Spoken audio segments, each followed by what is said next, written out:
I'm on it right now. Vindog.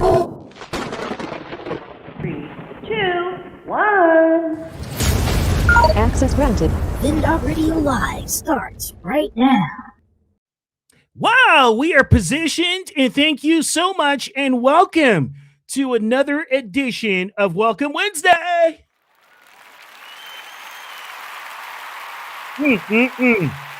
I am so excited that you guys are here on Welcome Wednesday. God bless you for being here. If you are on YouTube, please do like, share, subscribe. If you are on the infamous Rumble, yes, please hit it up on Rumble at Vindog Radio USA on Rumble and hit the follow switch. If you are on X, formerly known as Twitterverse, please hit the follow switch. Join us and repost, share, put it out in the troposphere. If you are on Getter, GETTR, thank you to Jason Miller and the entire Getter front office staff for always blessing us and putting us on the front page of Getter, because it does really get better with Getter. All right. And immediately following the broadcast, it will be relayed to iHeartRadio, Spotify, Amazon Music, TuneIn Radio, and wherever you shall download, broadcast, and listen to your podcast. All right. Ladies and gentlemen, I know that you guys are excited about today's show. Yes, we are talking about radio and TV coolness and the road to the Lord. It's going to be a great show today, and I'm just so glad that I have my good friend Grant Wayman on the show. It's going to be a great show today, and I hope that you guys will enjoy this conversation. We're taking a break from all of the, the bull ball boogery that's going on in the country, and we're just going to sit down and have a conversation this afternoon. Does that sound good to you guys? It sounds good to me. And then after that, we're going to have a call-in session to where you guys are able to call in and say something to me, and you might want some prayer. So we'll do that later on during the show. And check this out, guys. So coming up March 20th, Living in the Last Days Prophecy Conference going on in beautiful, fabuloso Las Vegas, Nevada. At Harvest Life Church in Las Vegas, Nevada, Pastor Kurt Reed. Yes, it is a Hope for Our Times event with Pastor Kurt Reed, Tom Hughes, Billy Crone, Pete Garcia, and John Haller. It's going to be a wonderful event, and I'll be doing live updates, pre and post shows there. It's going to be fun, guys, and hopefully you guys can make it out to the conference. The tickets are at a reasonable price. I'm telling you, these are the prices that you can't beat to be in person. And by the way, if you're not able to make it in person and you're going to watch online, yes, it will be available online to watch. And that subscription is a very good price as well. I've never seen tickets this low in price. This is incredible, and especially with the beautiful lineup that is going to be there. All right, enough of my nonsense of talking. We are going to be right back right after this with my brother Grant Wayman, and we are going to have a good time. All right, you're watching and listening to Vindog Radio Live. Follow us on all of the socials at Vindog Radio. We'll be right back with more Vindog Radio Live after this. Yes, sir! Hello, my friends. Vindog here. Thank you for your support of the broadcast. I just want to tell you that in advance. And as you're watching, if you feel it led on your heart by the Lord to support the broadcast, yes, I am hitting the QR codes for you right there. Just to click on them, you can support us by hitting the Cash App, Venmo, or PayPal. That's right, Cash App, Venmo, or PayPal. And thank you so much for your prayers, because that's the number one thing we need. Thank you so much for supporting Vindog Radio Live. Vindog Radio popping off. God bless. Hey, what's happening, everybody? Vindog here. Now go to my website right now and order some merch for yourself. Hundreds of items to choose from. Men, women, children, pets, you name it, we got it for everybody. Yes, indeed. That is vindogradio.myspreadshop.com. VINNDOGG radio.myspreadshop.com. Log on today and grab your gear. We have the latest. Yes, if you love Jesus, get your gear. vindogradio.myspreadshop.com. That's vindogradio.myspreadshop.com. Don't delay. Get shopping today. Now, back to the man on a mission for the King of Glory, Jesus Christ. Vindog Radio. Well. Welcome back, ladies and gentlemen. Thank you so much for being here. Today is a good day, and I'll tell you, we are bringing in my good friend and brother in the Lord Jesus. Yes, and he is, well, let's say that he is a legend in radio and television. Yes, he became a weatherman, and we're going to talk a lot about this. His road was pretty cool story, and I want you guys to just get your popcorn, grab your coffee, grab your bacon cheeseburgers, and enjoy a conversation with my brother, Grant Wayman. Hey, man. Hey, you know what? Bacon cheeseburger sounds pretty good to me right about now.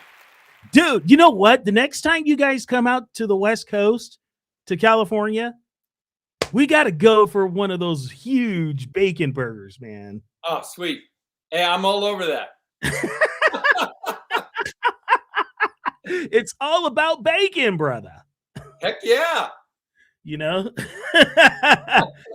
Man, Grant, you know, you and I have a lot in common. We have mutual friends that we worked or crossed paths with in the business. It's pretty cool. Dude, I got to tell you, I mean, I'm sure you're going to talk about some of this, but the way that we kind of just like randomly sort of ran into each other, and then we get to know each other, and then right away we're talking about where we worked. And I'm not kidding you guys. The similarities are amazing. We both worked at two big stations in Southern California that you are a big part of. I worked at the same place. So because you were at this station in Riverside, we know a ton of people that I worked with back in the 90s. You were there like 1 year after I left. So, I mean, it's pretty crazy, like how we have all these things in common and we know so many people. It was just pretty unreal, man. Yeah, it is pretty unreal. And you and I both know radio is like a revolving door. Like, I started as an intern at GGI. And as a matter of fact, Hollywood Hamilton was the one that had me contact Jesse Duran, the afternoon guy at that time, to get an internship there. Because he was very adamant about the way that I had to pay dues to get into the business, and so was Rick. So that those were two great mentors. And by the way, after all that, I'm like, okay, so I did that for a year. You know, went from Los Angeles to Riverside, traveling for a year. Yeah, and then after that, the revolving door opens again, and I'm back, going into the building, making my visits to Kiss FM Los Angeles at their Burbank location. But prior to the Burbank, I used to make visits to the Sunset Boulevard location where you interned for a while. I was there in 1988. It's so crazy. And I was only there for maybe 3 months, but just to set the stage for everybody. I mean, you and I were both radio guys, and we grew up kind of the same era, right? You know, especially into the 80s when Kiss FM was, anybody who's into top 40 radio, if you grew up in the 80s, everybody knew who Rick Dees was, right? Not just in LA, but he had his own countdown show. So, I mean, that was like top 40 central right there for the 80s being at Kiss FM.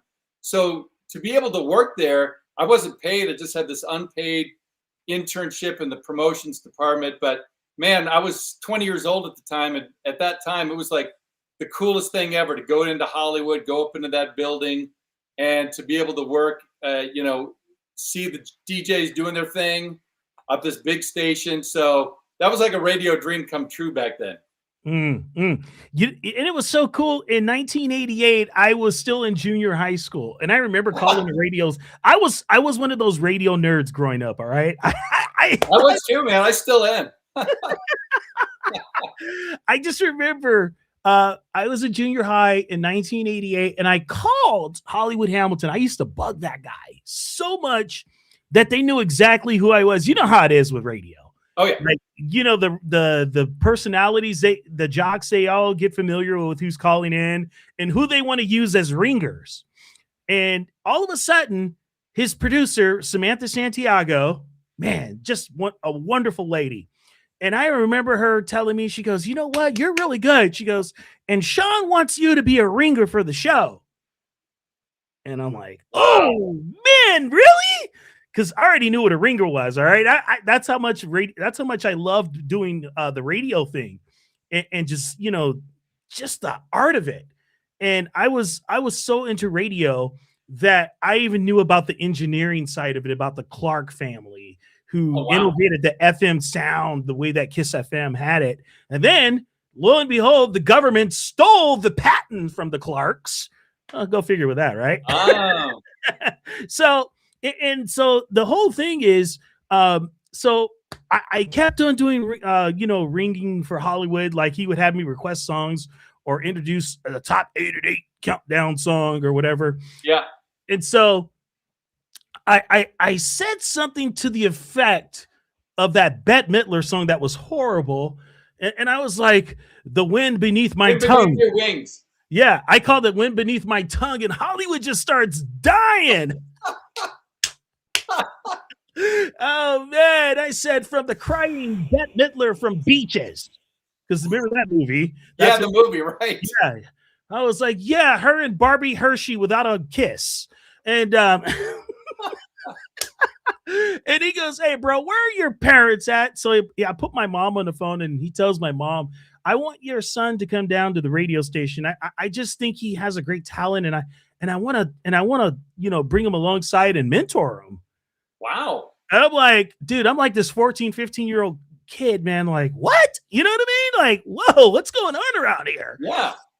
And so he says, hey, you want to get in the radio, right? I said, yeah. He goes, good. Take out that trash, brother. I love it. That's cool that he approached your mom too. That's pretty cool. I didn't know he would do that kind of thing. Yeah. He was a great mentor. He's a great mentor still right this day. And, I try not to get him in trouble, but he says he loves everything that I put out on social media and everything else. And I'm like, yes, I'm glad you're still the rebel you are, Hollywood, Now, here's the cool thing about Hollywood Hamilton that just popped in my mind that I didn't tell you about too. So at the time in '88, when I was doing that internship, I was actually a student at USC. And we had a campus radio station, typical college radio station. We didn't have any listeners. We didn't even have an antenna. We just have this direct line into a couple of buildings, But despite that, I don't know I can't remember how I got him on, but we somehow got a hold of Hollywood, and he was willing to come down to SC and had me interview him, and I know that hardly anybody was listening, but he came down to campus that day and spent over an hour, and then he invited me to the station too. I mean, he was just a totally cool guy. Yeah. Yeah. Man, you know what? Because he really took interest in people, period. That was his whole thing.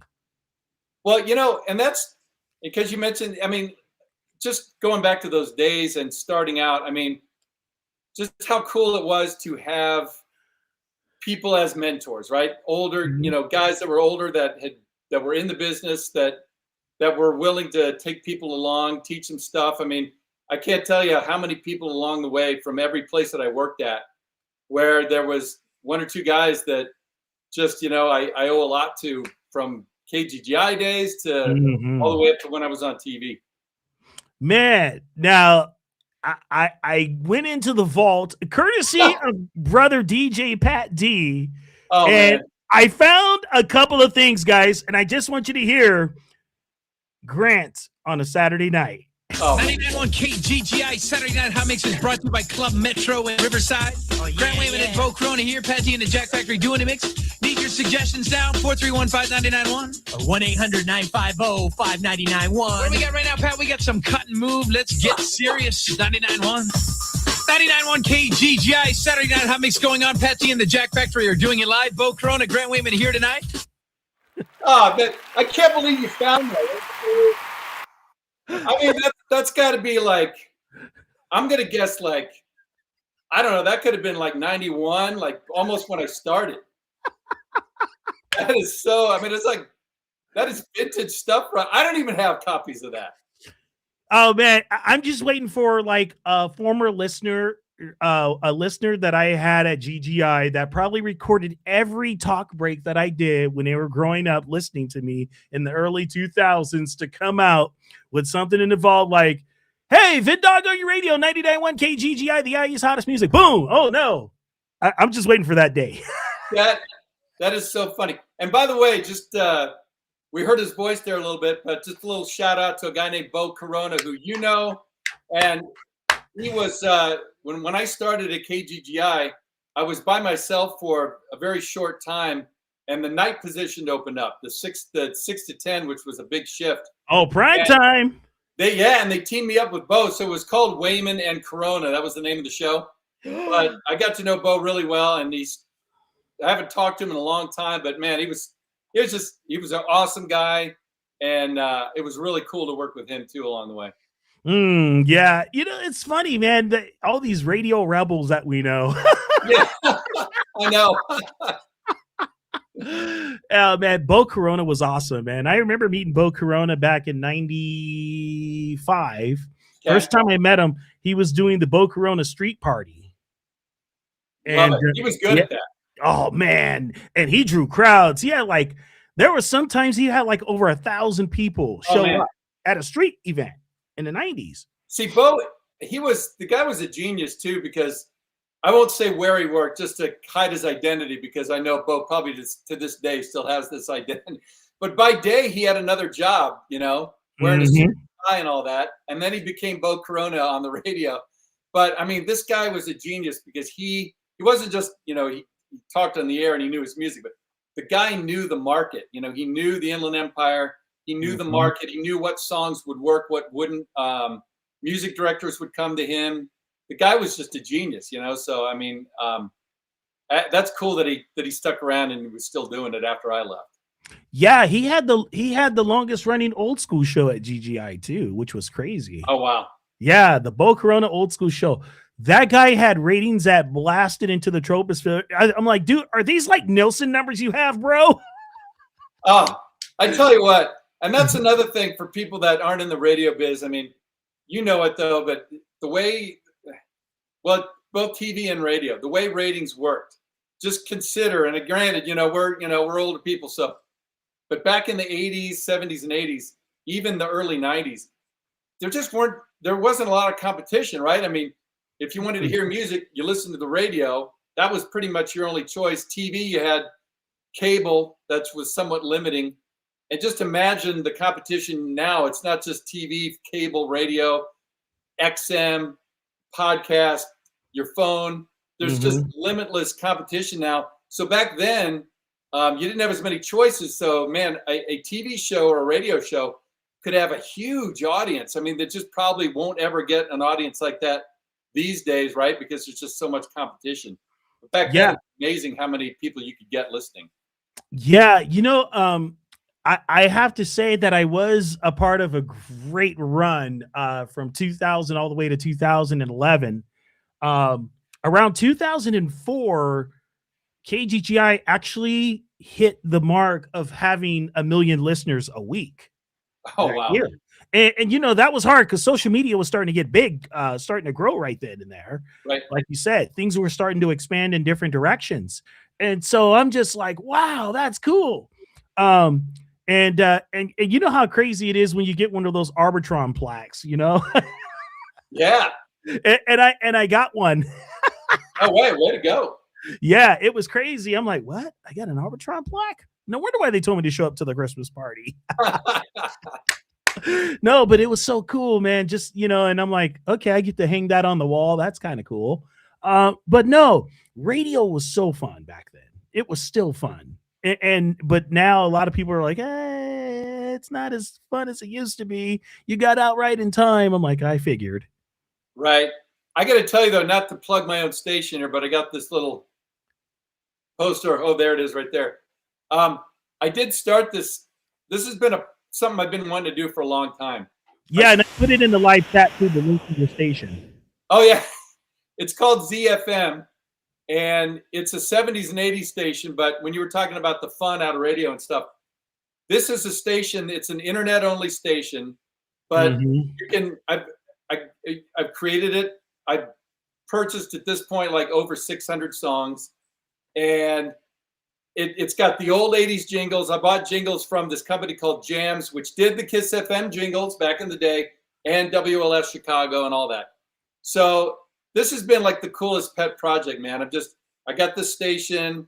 I'm playing these old jingles. I'm putting the music in that I can remember, a lot of hits that what I call forgotten or lost hits. So I'm having the most fun with this thing. The cool thing is it runs itself pretty much, I just add little elements to it. And then if we go on vacation, it just runs itself for 2 weeks. And I don't know. It's a cool thing, man. Yeah, just bring your laptop and you can program it up to a month out. I know. It's kind of like your podcast. I mean, the technology now, it's just kind of cool, but it makes it fun. It brings that fun back to radio, which, has gotten kind of corporate these days, right? It's just, it's a little different than it used to be a long time ago. Yeah. Oh yeah. Yeah. Big time. Yeah. Yeah.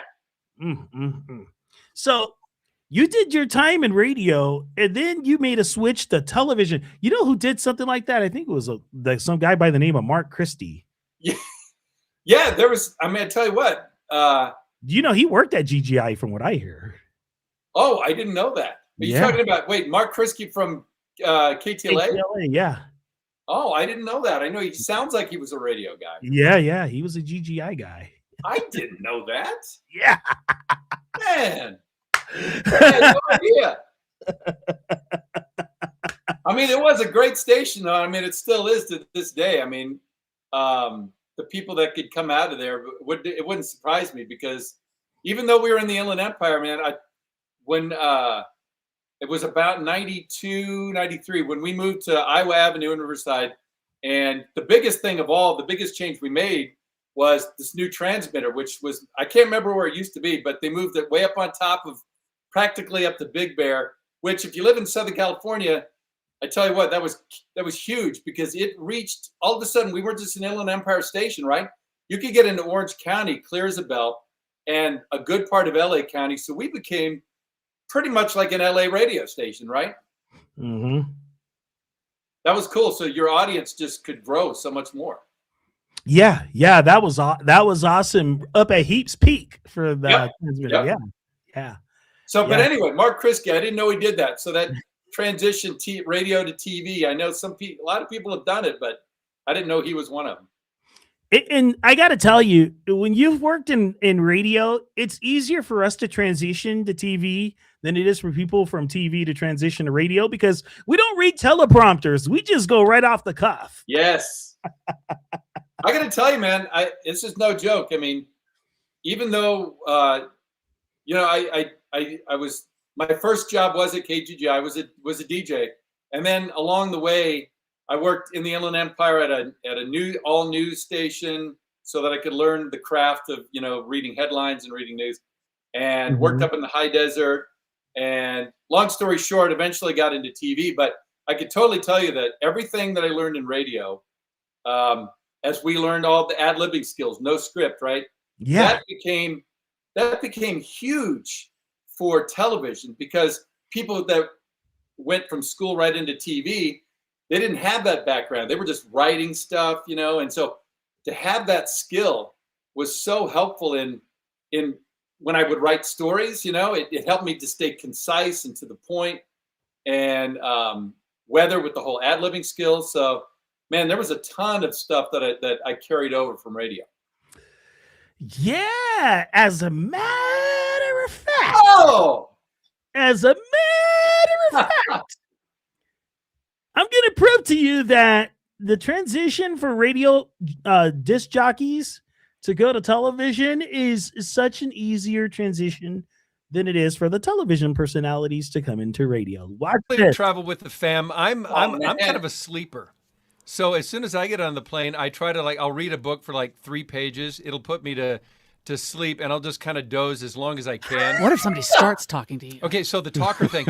So I won't initiate the talking. I might say hi or something. If someone started talking, I'd try to be friendly. Maybe I'd get up and go to the bathroom. Oh, great. And me too. I have contact lenses, and it's always this time of year, man. This stuff gets in my contacts, and I am just kind of suffering for about a week, and been working out in the yard a lot. And everyone's been asking me, man, what is it out there? If you're sniffling, if you're sneezing, if you're suffering right now. I don't know where you dug that up. I can't. I don't even remember when that was. That is hilarious. I didn't even know that was on TV. That was on the computer. Yeah. I guess whichever radio show you were working on, they sure did put that out there in the troposphere.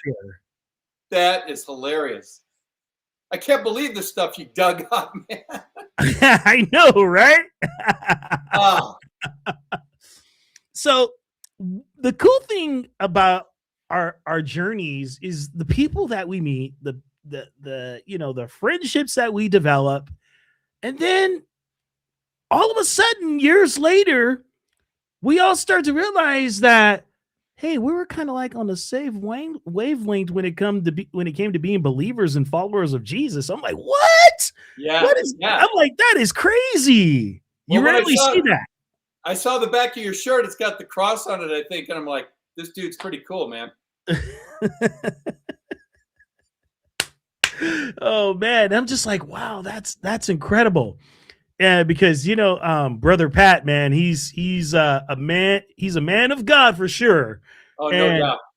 I remember when I told him that I ran into you, he was like, no way. I'm like, yeah, way. I remember sending him the text back and forth, and he was like, that's so cool, man. You and Grant ran into each other. Yeah, sure did. That is so cool, man. Because I still remember Pat D was, you know, the mix master, we called him. And I knew, you know, I got to know him right away when I started. And I have not seen the guy in over 30 years. And as soon as you brought up his name, I'm like, I just remembered him like that, you know? Wow, it's been that long, huh? Yeah, I know. Maybe more than 30 years. I don't know. It's been a while. We gotta have a little reunion around here somewhere. I know, man. seriously. Yeah, No, but I think. he's a really good guy. Oh man, one of the coolest people you'll ever meet. And I'm not just saying that to puff you up, Pat, because I know you're watching. But no, Grant, it was so cool, man. Finding out that you knew Pat, I was like, wow, what a small world. Oh, yeah, totally small world. Yeah, I mean, he was, for people that don't know, I mean, Pat is like, we called him the mix master. He did these really awesome mixes, and KGGI would play them at night, Friday nights and Saturday nights, I think later at night. And so it would be a constant mix from Pat live on the radio that would go on for like, I want to say hours. And as a DJ, we would just talk over these little break points that he would write down for us. And, but man, his stuff was, and then, you know, when we would do club appearances and stuff like that, he did some of that stuff too. But I just always remember, even back then, he was just a really positive guy, you know, really positive. Yeah, DJ Pat D and the Jack Factory. Jack Factory, that's it. Wow. Oh, man. What a life. Yeah, no, it really it's been good, man. Yeah, it has been good. So your road took a unique turn, man, right after you left radio. I did. So radio, let's see. The crazy thing, I left KGGI as a you know, DJ in 90. I think it was probably 94. Got married in 93, met my wife in Riverside. And then we were still living in California. I got a job in San Bernardino. It was KCKC. It was an all news station at the time. And I wanted to learn the craft of. Wait. KCKC AM 1350. Oh my gosh, 1350 AM. Well, you didn't work there too, did you? No. But it later on became a country station in 2002. Yes. And I worked there for 7 years as I was working at GGI at the same time. See, look at that. That's another similarity. We didn't even know this one, man. Yeah. Casey at the time. Yeah. They were, it was cool call letters, right? Casey. But yeah, at the time it was news, and it was pretty low budget. So we were just running literally like CNN. It was just CNN headline news. The same thing you would see on TV.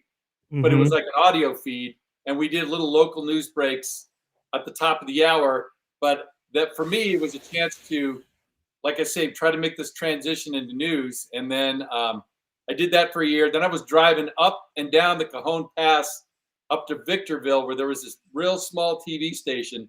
And that's how I got my, you know, first TV experience while still living in California. And then we wound up moving to South Bend, Indiana for a year. And that was that was such a crazy move to go from Southern Cal to Northern Indiana. We didn't last more than a year there, and we got to get out west somewhere. So it was like TV was still running stuff on like 3/4-inch tape, right? The machines. I mean, it was like, here's cassette tape, and then here was 3/4. It was like this. Yeah. I sent out, I'm not kidding you, man. I would send out, I had 30 stations. They were all out west, from Denver to San Diego to Seattle, you name it. And I sent once a month, just anywhere, everywhere out west. Imagine how much, postage that was. And I know the feeling. Yeah, and so Salt Lake City was the only place I had a couple of interviews, and the rest is history. We moved in '96 and been here ever since. Wow, Yeah. 96. 96. Wow. That's the year. That was the year that I left GGI around August 15th of 96. And I went, and it's crazy. Like I said, it was a revolving door, and I went back to KISS for a few years, interned there, and then got my on-air gig in 2000, April 1st. Go figure, right? Way to go, man. Now, were you always just in Southern Cal? You didn't ever move out of Southern Cal, did you? No, I never moved out of SoCal. No. That's pretty good, man, because I mean that's a big market right there. So that's pretty awesome. Yeah. And so I was just like, dude, no way. Oh man, I was stoked when I got the gig. Oh yeah, I mean, I tell you what, like I said, it's just an awesome station, Mm-hmm. A great reputation, and it's your fun times. Mm-hmm. Yeah, it was a great time. Hallelujah to that. So, but no, it was really cool, man. Just to know that there's a lot of icons that went through that place. It was so cool, and now it's just like it led that road. God put me on that road, and it led me to where I'm at right now. Yeah. So, I mean, how long? I know I've asked you this, but how long you been doing your show? Talk about this one? Yeah. Since I started doing the audio version right during the pandemic in 2020. Okay. 5-6 year run. That's pretty good. Yeah. So what I did is, I was still doing radio when I started the podcast. But July 4th was my big Independence Day when I left radio. Oh, wow. And started doing this full time. And I'm like, you know what? I think God's calling me to do this full time. So it's like, I'm like, wow, this is kind of a new transition for me. And then and then a little bit later on, I'm like, oh boy, the video side of it. Okay. And I had to get used to that too, man. That was a rough go in the beginning, doing the video part of it. Yeah. And my first, and this is crazy, my first guest for the video version was an actor by the name of Christopher Palaha. And he was actually played the role of a bad guy in a show called Castle. Oh, man. That was like a primetime show, right? Yeah. And not only that, he was Steve Trevor in the Wonder Woman movie. And he used to do a lot of Hallmark movies. Uh-huh. And then come to find out he's a believer. Wait, did you know that before you had him on? Or? No, well, I knew it before I had him on. And it was funny because he does this thing called the Chautauqua on Instagram where he goes live. Uh-huh. And he talks to people, and all of a sudden I start sending him messages, and he's like, "Oh, bro, I know who you are, man." I'm like, "What?" He's like, "Bro," he goes, "I used to listen to you on the radio, man." I'm like, "What?" Oh, wow. That's pretty cool. I'm like, "That's crazy." And so, and plus another friend of mine, Pastor James Cadiz, I had asked him to be on, and this is when I was still doing the radio thing, and I was doing a morning show, and I said, "Hey, I want to have James Cadiz on." I messaged him, and he goes, "Man, I'd be honored." Man, that was the craziest thing. He's like, producers are gonna get mad. I'm like, "Oh, that's even better." I went out with a bang in 2020. Put it that way. But he, he did his own. He goes, man, I know exactly who you are, bro. I'm just glad you asked me to be on with you. I'm like, sweet. So I started developing these friendships with pastors, man. It was crazy. And all of a sudden, I'm like, I think God's just calling me to leave radio. That's what it is. So I can do this, and because, with radio, you can't do what we do right now. No, I mean, and I know exactly where you're coming from with this. So I've been retired now for 3, 4 years. It was 2022. So it's been 3.5 years, whatever. Mm-hmm. And, but shortly after that, I still had the bug to be in broadcasting too, man. So I've had a podcast too. It's just an audio only one. It's called Faith and Entertainment Podcast. I talk to like Christian directors, probably some people you've talked to as well. Mm-hmm. But where I know where you're coming from is because all of a sudden it was like, man, I can just talk. The show can be just devoted to being open about your faith, talking to other believers about their faith, projects they've done, right? And so having this format and the thing about the podcast format, it's totally loose and open, right? No one's telling you got to go to a break and so it's just, you can have this free dialogue, you know what I mean? And so it's cool to have that technology, but also as a believer to be able to take your craft, right, and then use it for something else that's positive. Yeah, exactly. You know what I mean? I'm like, man, I thought that when I first started with this, I'm like, okay, where is this going? And in the beginning, I'm like, okay, it's going nowhere. It's going nowhere. It's going nowhere. Like, maybe I shouldn't have done this, And then, some people are like, just keep going, man. God has a plan. He knows what he's doing. I'm like, you know what? You're right. And I should know better. But so it was just the craziest thing. And I'm like, okay, I'll just keep going with it. So, of course, when you're in the radio business, the world kind of can creep in on you. Yep. Yep. So, I always tell people, yeah, I got saved when I was in high school, 91. Oh, nice. And, it was, okay, cool. I'm on fire, all the great stuff.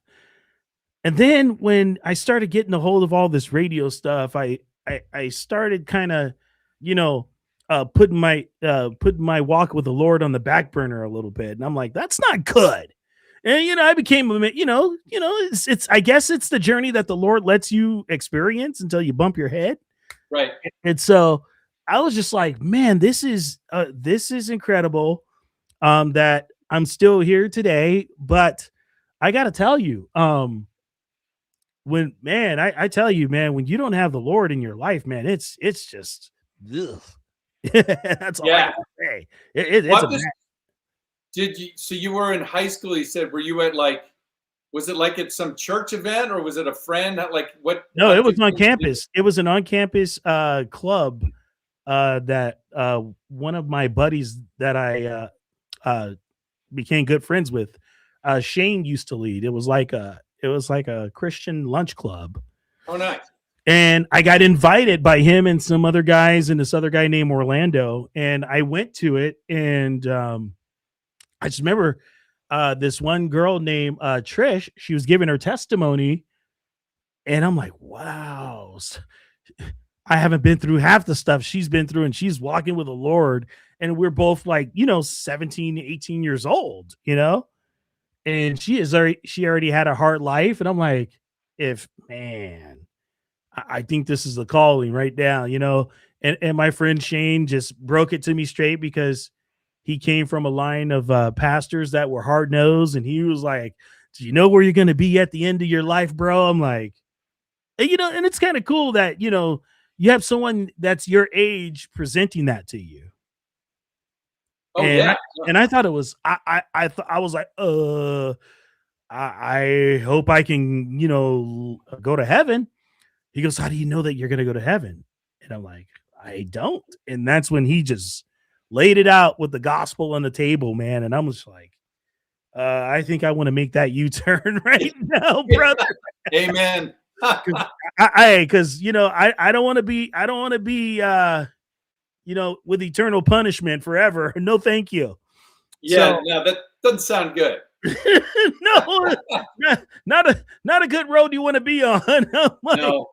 But where I'm going with this is I got to experience the radio business because, hey, that's what the enemy was the king of, the airwaves. He's the prince of the air. That's right, Prince of the Air. Yeah. So I believe that the Lord let me experience all that to understand how the enemy works and can infiltrate things. And that's where I learned how he can infiltrate the church. And he's infiltrated the church big time. Yeah. He's like, I got everything else. I just need to get into the church. Now he's a card carrier of the church. It's crazy how he does that. But we were told that things like that would happen. But needless to say, I am thankful that I did have a nice run in radio so that I could experience all that. So, that was, and I learned, and I'm thinking right today as we speak, that was probably a part of my growth process. What saith you? Yeah, no, I mean, the first thing that just popped into my mind was something that we actually have kind of a Lutheran background. And one thing that Martin Luther wrote about was this, you call it vocation, but it's like taking your faith in your job. And, there's places in the Bible, too, that talk about, I think maybe it was Peter, that just talks about, if you're a believer and you're showing your faith, you're acting it out, right? Even it doesn't matter what your work is, if you're a janitor or you're a CEO, if you're showing, if it kind of emanates from you and you're acting on your faith, it's going to kind of show and shine, right? And so other people can see that, the Bible writes about that. So being on the radio and a DJ, I mean, again, what a cool way to, in your interactions and whatever you do, it's just one way that, you can kind of do God's work doing whatever you do. And that's kind of the way I've looked at it too. Just in the years of when I was working on, whether it was commercial TV or radio, that's kind of the attitude I would try to take, I guess, And I had, kind of a cool experience. I was just trying to think about, my faith background, and I was just really fortunate. I grew up in Atlanta. Born there. Georgia boy, huh? Lived in Atlanta, Georgia. Yeah. I was born in Atlanta in 68 and I lived there till 79. But I'm really thankful that my mom at the time got me into this Christian school. So, I mean, this was, it's first grade, anyway, going way back, right? And so, and I tell you what, the sad thing is the school, I don't think it's around anymore. I tried looking it up recently. But I bring it up because I can't tell you how many things that I learned, how important that was, like for my faith, just as a little kid, right? All the things we did, it was spot on. Like we did like Bible, they called them sword drills on Fridays. You stand up, the first one to read a verse. I mean, they were spot on. This was like a really strong faith school. I mean, I could still remember just countless things. Anyway, I'm kind of rambling on, but that's when I kind of took the faith and just kind of really just stayed with it that whole time through junior high, high school, college, you name it. And obviously everyone's got ups and downs, right? But we all do. It's kind of just, it's been like the steady course, and even into retirement now, I mean, it's the one thing that you can rely on, right? You can count on with everything else going on, right? Yeah, exactly. Yeah, absolutely. That's why I told everybody that's subscribed. I said, hey, there's times where We're going to take a break from all the craziness going on in the world, and we're just going to have a Welcome Wednesday episode once in a while. Love it. Yeah, it's so, and that's where I want to be. Because people need hope, and you know what? Hopium. That's what it is. Yeah, so. You know the crazy thing is, man. This is kind of funny, but I've been reading parts of Revelation lately, which I know is just, man, of all the books, right? It is one of my favorites, actually. You need you really have to have like guidance along the way. I'm reading in a book form that has like a pastor that writes, you read part of it and then there's several pages of commentary on it. Anyway, but the reason why I brought it up was that on Christmas, the service we went to, Christmas Eve service, it was kind of the coolest service that I can remember because the pastor goes, all right, you guys are going to think I'm crazy or I'm going to preach. It's not going to be we're not just going to read out of Luke 2, right? He read from Revelations, I think 12. And the thing is, and the funny thing is, it's like, even for someone who, family, we've been going to church a long time, it's probably the first time that I really kind of thought remembered this book. But anyway, this part of the Revelation, but it's the whole part about when Jesus was born, died on the cross, went up to do his thing, right? It talks about, it's all about the battle that's going on in heaven, right? The battle that went on with Gabriel and the angels and the demons sent to earth. And anyway, so that kind of sparked my interest. So then I kept reading Revelation after that. And it goes into the parts of Revelation 13 and the beast, the mark of the beast, all of that stuff that you're hearing a lot, a lot of Christians lately, talking about signs of end times and all that kind of stuff. And nobody, I'm just, I believe that, nobody knows the answers to those things. But it's really interesting reading, though, to read some of Revelation right now and to see some of the things going on and to go, wow, it really kind of hits home. Yeah. I always hear people say, oh, man, I wish it were alive in biblical times. Like, actually, you are. Right. I look around, look at the technology and everything else. I'm like, you're alive in biblical times. Trust you, me, you are. Yeah. And it's exciting because these are things that the apostles and prophets were hoping for. And we're living it. I'm like, this is awesome. This is even more reason why we should give people that hope and share. I'm like, because this time is awesome. Let's go.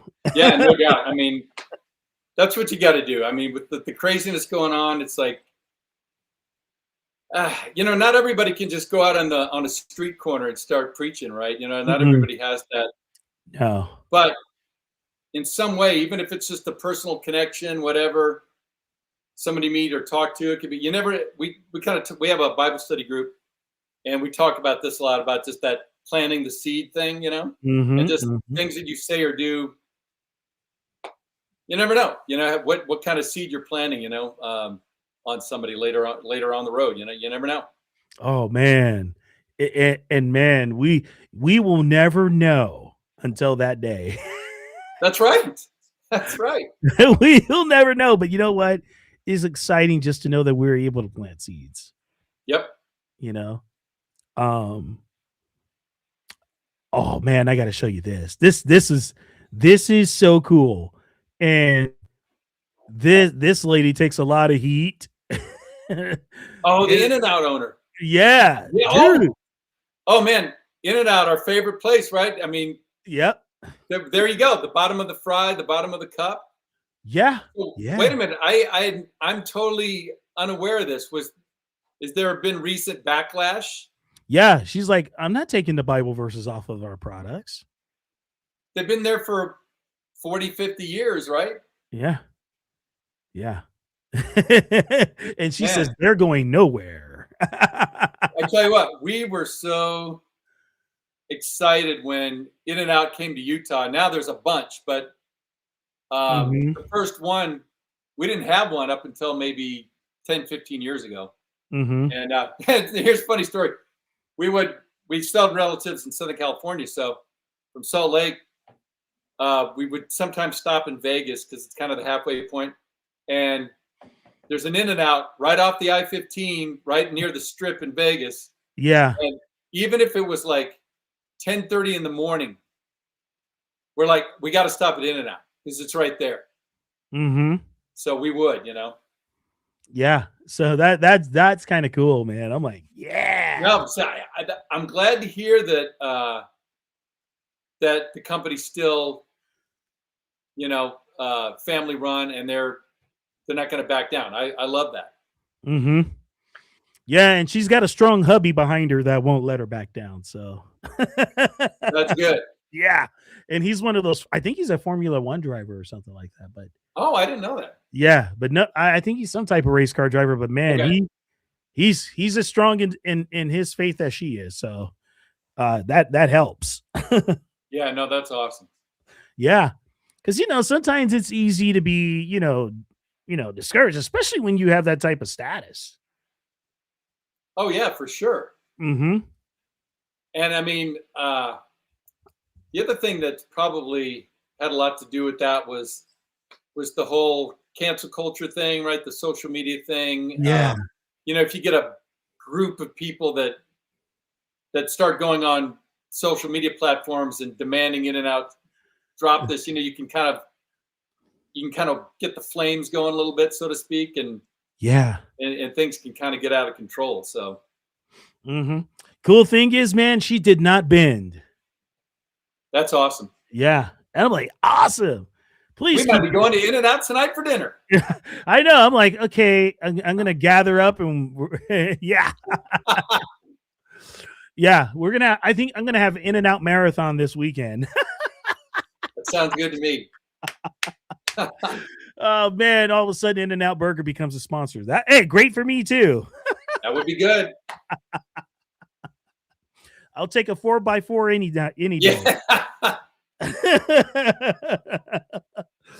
Oh man, Grant, I'll tell you, man, I told everybody this was going to be one of those cool, relaxing, upbeat shows.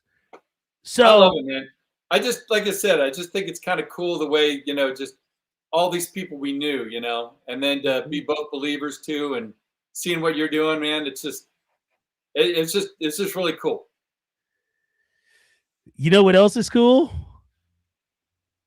What's that? Are you ready for this? Are you ready for this? Are you ready? Guys, get ready. Now, Here's two, Shara. So let's take a look at the map here. And this kind of illustrates what you were just talking about. Areas north of town, we'll expect more snow. I think we're all going to see somewhere. Keep in mind, we will see a couple of thunderstorms forming with the heating of the day. St. George, you get up to 92. This is so crazy, man. And the Wasatch Front, not nearly as hot. I can't even tell you when this was. This is like, I can't even believe it's coming like and going this morning. We could see another round in the afternoon hours as well. So it's only a slight chance of storm. Advance of that. Man, and you can tell like how much hair I've lost since then too.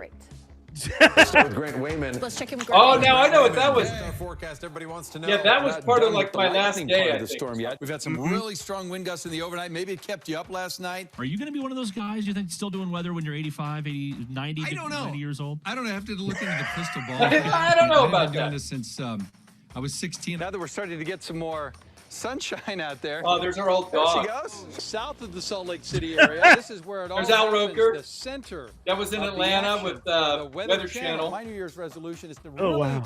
go as high as I can and low as I can. Man, every you just day like of dug up some stuff here. 2014. This is so crazy.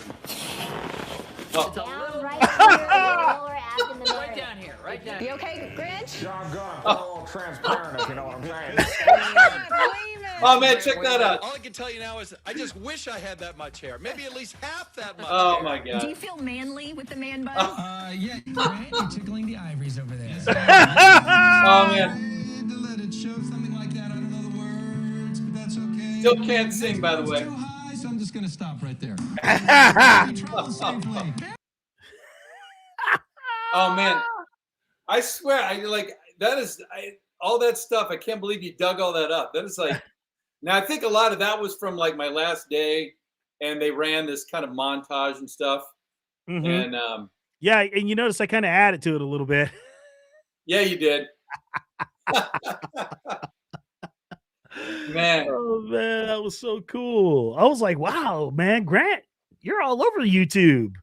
I tell you what, I had no idea. And that was, well, I was there 22 years, almost 23. So it started in 1999. So And they thought you're gonna retire like Dr. George Fishback, huh? exactly, yeah.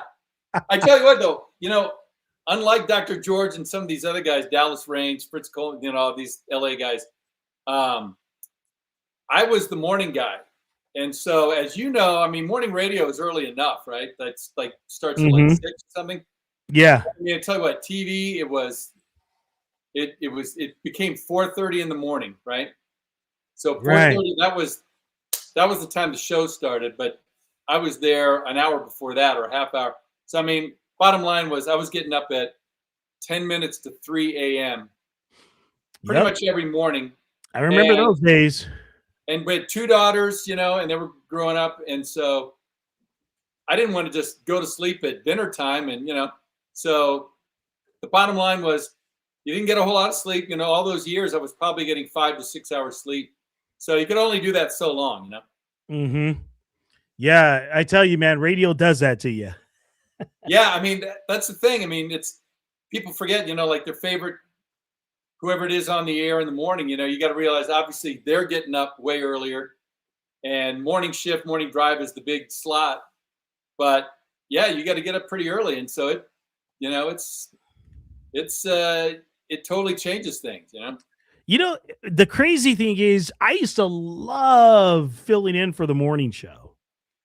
I used to love doing that. Yeah, it's a cool shift, because you got, that's when you got the traffic news, everything's going on, it's a lot of people listening. It's a fun time.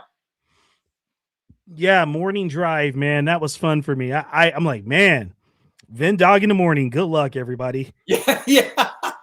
See, I was opposite at GGI. It was nights, and so we would get off. I want to say our shift was over at like, I don't know, I think 11.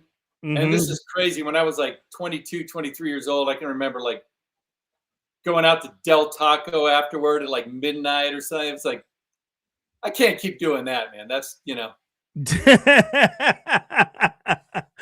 so it's either like a really late shift or an early shift. Not a lot of people did the midday shift. Sometimes it was either the boss that would have the midday shift or whatever. I guess afternoon drive is a pretty good time slot too, though. Middays is one of the most difficult parts of the day to get ratings too. Yeah, no doubt. I'm sure because people are at work, right? And yeah. Oh man, I was looking for something here, but I can't find it.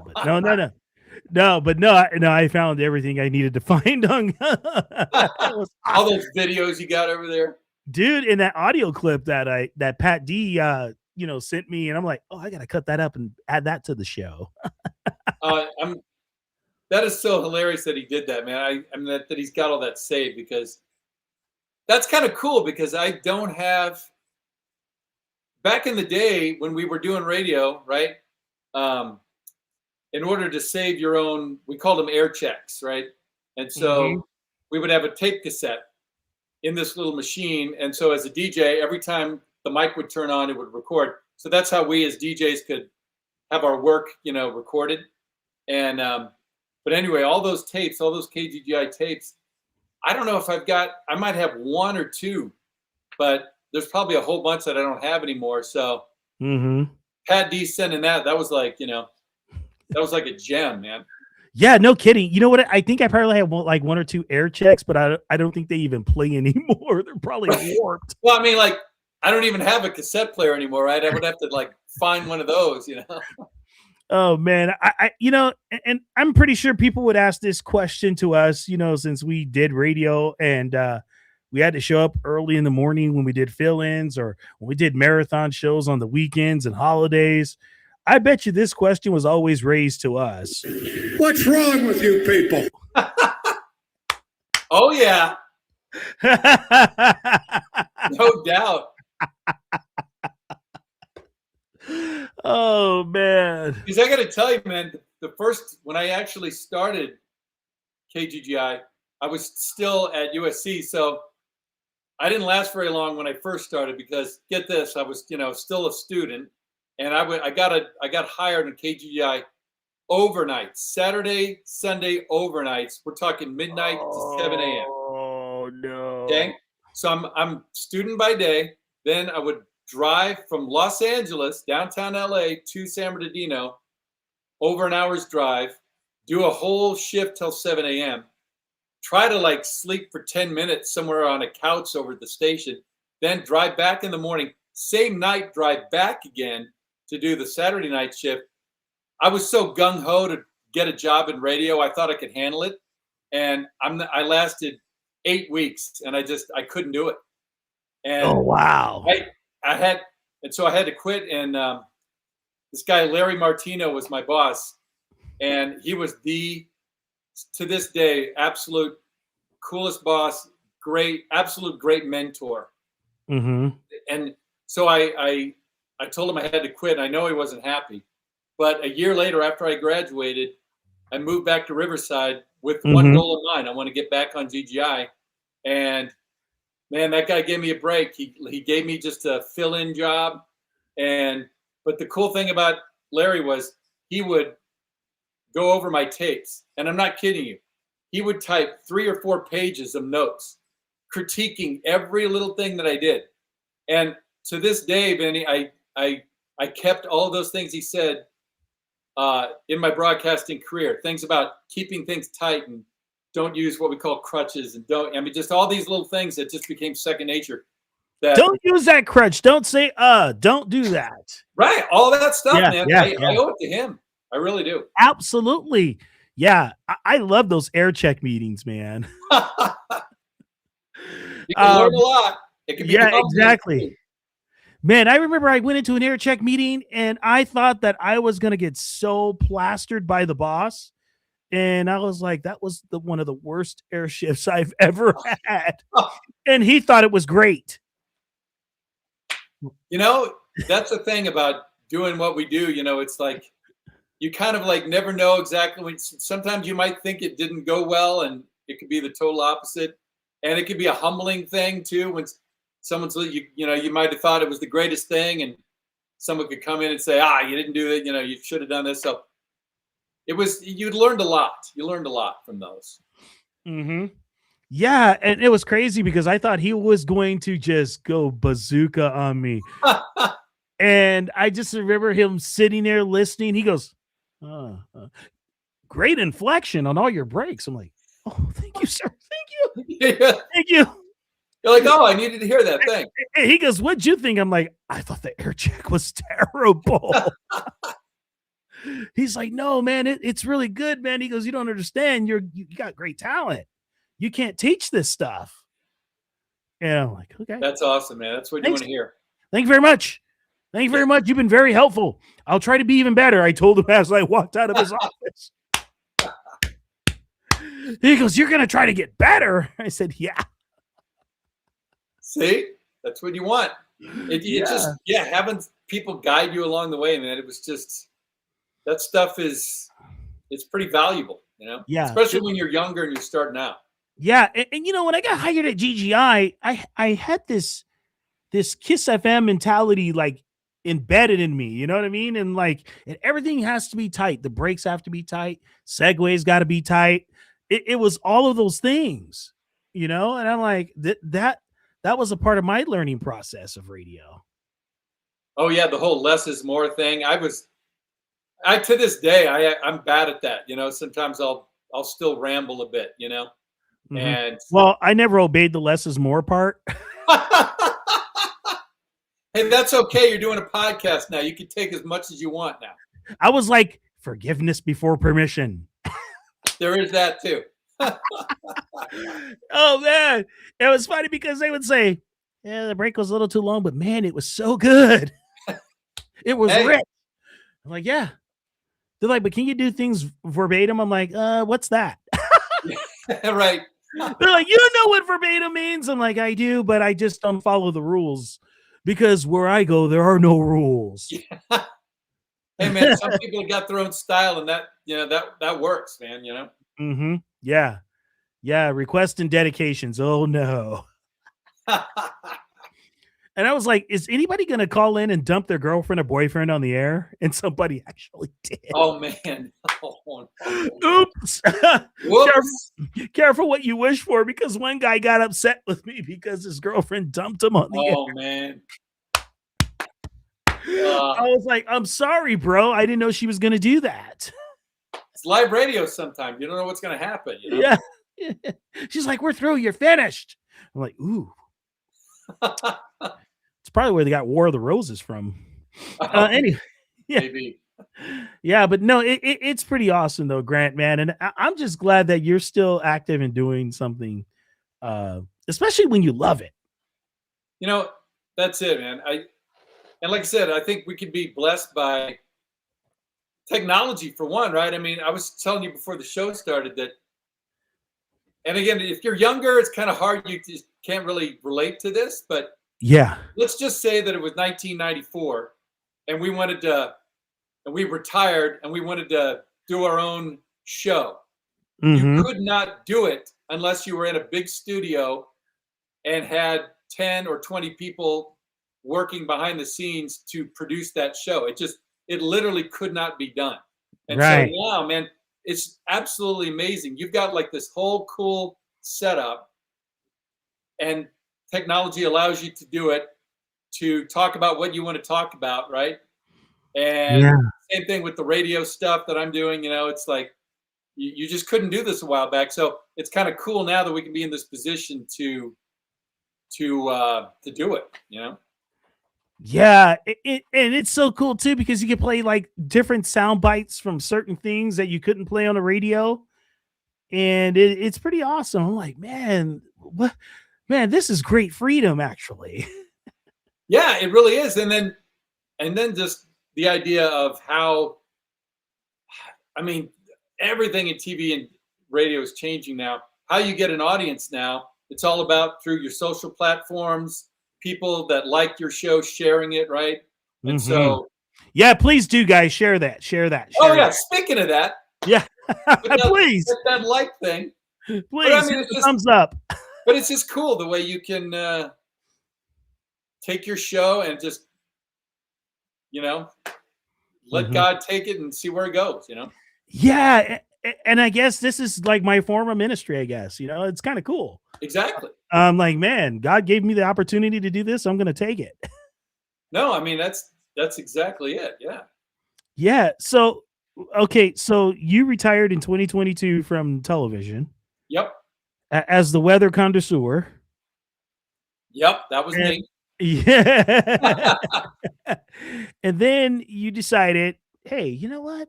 I'm gonna like develop my own online station, and booyah. Dude, I tell you what, I'm not kidding you. It's the most fun I'm having with this thing, because it's all the music that I grew up with, that I wanted to play on the radio. This is like total top 40 from the 80s, right? And and really, speaking of Kiss FM, Kiss FM back in the day in the 80s, that's kind of what I want this station to sound like. So I want it to be a lot of jingles, you know, jingle to music, to take people back, for the people that are our age to listen to it and go, oh man, it kind of sounds like an old top 40 station. And for the younger people that like 80s music, it's kind of almost like, I don't know, I don't want to say lesson, but it's kind of like, hey, this is the way we used to listen to music, you know? And yeah, 102.7 Kiss FM with Grant Wyman. Yeah, it was just all upbeat. And now, yeah, exactly. And, you know, now you can listen to, I mean, I know like nowadays you could just, oh, well, why don't I just take my Apple playlist and pick 80s, you know? Yeah, you can do that. But first of all, the song's going to end and fade out, and then you'll hear the next one. That's fine and all. But a lot of those playlists, I don't know where they're grabbing the music, but, you know, you and I we kind of lived through those days. So all these songs that I'm picking, I'm calling kind of hand-picked songs. They're songs that I remember that don't get a lot of airplay now. And so I'm presenting them to bring back to people that, you know, haven't heard them in a long time. That's kind of the whole idea. So it's just fun, man. Again, the fact that you can do it, have it kind of run itself. It's just a cool thing. Oh man, that is exciting. Yeah, it's fun. Yeah, that's exciting. That's exciting. You know what, guys? I know you guys wanted to hear a piece of Lee Brainerd, and I think this will be good for all of us. So if you're going through dark waters or deep trials right now in your life, you shouldn't be asking the question, oh God, how come you don't love me? You seem to love everybody else. You should be asking the question, God, there's got to be a reason. Why are you allowing me to go through these deep waters? What do you have for me on the other side of the deep waters? What ministry do you have? Or what are you trying to work in my heart? What kind of vision are you trying to give to me? God's always got a purpose. When he allows pain in your life, he has a purpose. If he allows tribulation in your life, he has a purpose. If he allows disappointment in your life, he has a purpose.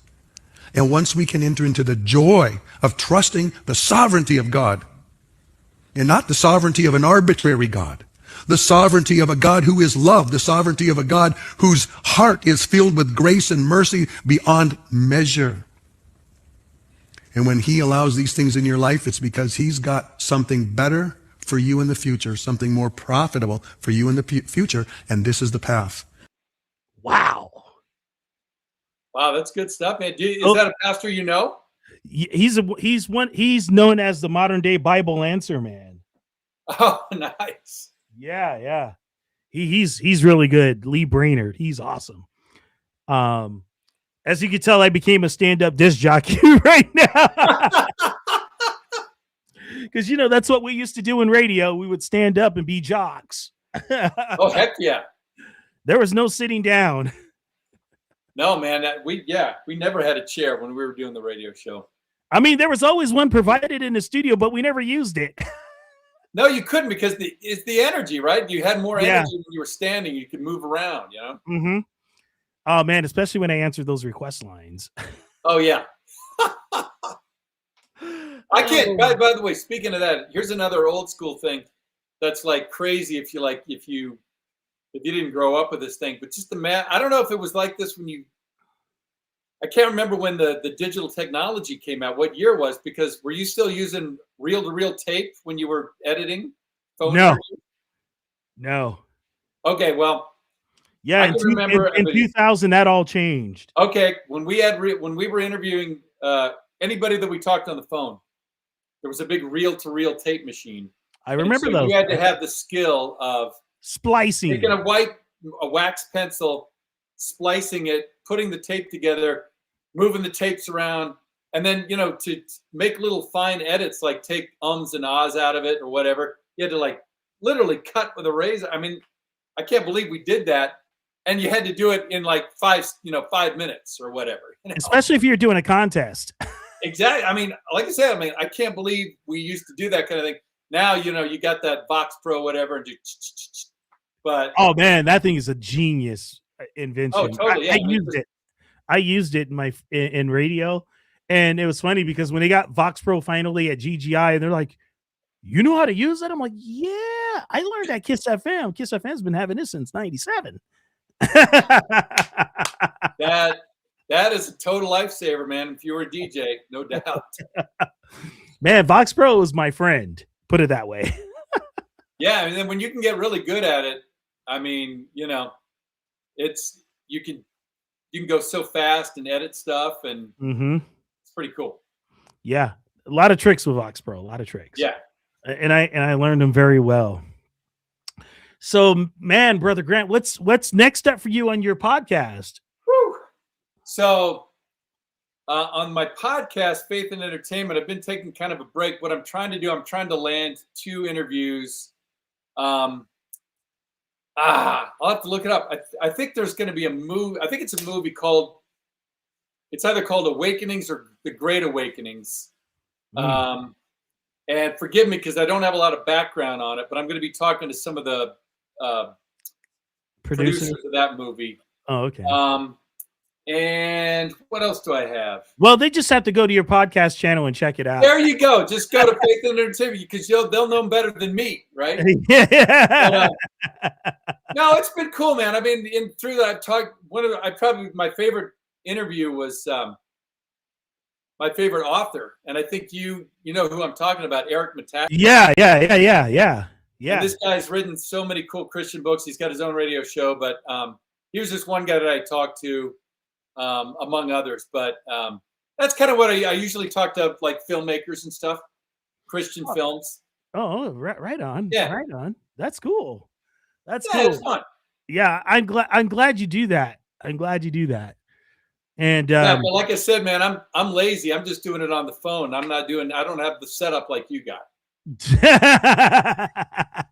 Hey man, all it takes is a laptop and a, Maybe I'll get there one day. Oh man. So yeah. I don't know how much time you got, but I'm going to be doing a thing where people are going to be able to call in. And, yeah. So I just want people, because we talked yesterday and I said, you know what? I said the reason why they invented all these things with, people doing live chats, as far as like typing comments and things like that. I said it's the enemy's way of taking your voice away so that you cannot be heard, right? Yep. I mean, because the personal touch is a lot. And I told people when I did radio, it was so great to answer the phone and be that cool voice that people want to hear on the other end, And so it's like, man, because people would call us, man, I'm having a bad day. I'm like, oh man, that's not good. We got to turn that around, Yeah, right. So yeah. I know my moderators are doing a great job and I appreciate that. So here's the number that you guys can dial 619-500-1862, 619-500-1862. Get in on the line and we'll take your call. It's going to be one of those days because I know people have a lot of things on their mind that they want to talk about. And guess what? We can do that here. This is a VinDog Radio Network. Yeah. So, Grant, so your daughters and your wife, how did they take you when you're doing this whole career run? Well, like I said, man, I mean, I'd say the toughest part was the getting up early part, right? It was the shift itself, right? Mm-hmm. Because of that. So, most our daughters are in their 20s now. Mm-hmm. I think maybe you even saw them. They were in the room when we met you and your wife. Yeah. So, but they're 25 and 29 now. So rewind that. When I started working on TV, actually our youngest wasn't even born yet. She was born in 2001. So flash forward. I mean, just, when they were young and, I'm getting up early in the morning. It was tough because I didn't want to, like I said, there were some people that worked my shift that would go to bed at like 6 p.m. And I'm like, I can't do that. I didn't even want to do that. So, that was probably the tough part was just the time, but that was okay. I preferred to Call from Annette. stay up till 9 or 10 or whatever, so that we could kind of all be together as a family. And then, hi, Annette. Hi. How are you? Good. How are you? I am much better after listening to Lee again and listening to you guys talk and walking down memory lane. It was hilarious. Thank you. You're like, oh no, I got to listen to these guys talk. Yeah. No, it was hilarious. Some of it was hilarious. That man dumb part, that was hilarious. Thank you. What's on your mind, my dear sister? Well, that tape that you did from Lee, I don't know how old he was, but he looked very young in that, but it was very encouraging. And just really needing to hear those kind of things and prayer for. There's so many of us out there that are struggling with many family members that are not doing well, whether that's with health issues or with spiritual issues. And it just seems really overwhelming right now. And also dealing with spiritual warfare myself, and I could do some prayer. And I do remember what you were talking about, the silence. I remember when the computers came in and our families just stopped being so loud, and everybody started getting on the computers and there wasn't so much noise around the house anymore when the computers came in the 90s. I remember that. Yeah. People weren't watching TV like they were. Yeah, that was the ultimate goal of the enemy. Yeah, and just social media hiding, hiding behind words, typing things out where you don't have to be seen. Mm-hmm. Yeah. And that's why I made those comments yesterday. I'm like, man, why don't people just call in? That's what I have a hotline for. Well, I love the idea, and I got to be honest with you. There's so many brothers and sisters on here, especially these moderators that work so hard for us, that I would love to pray for.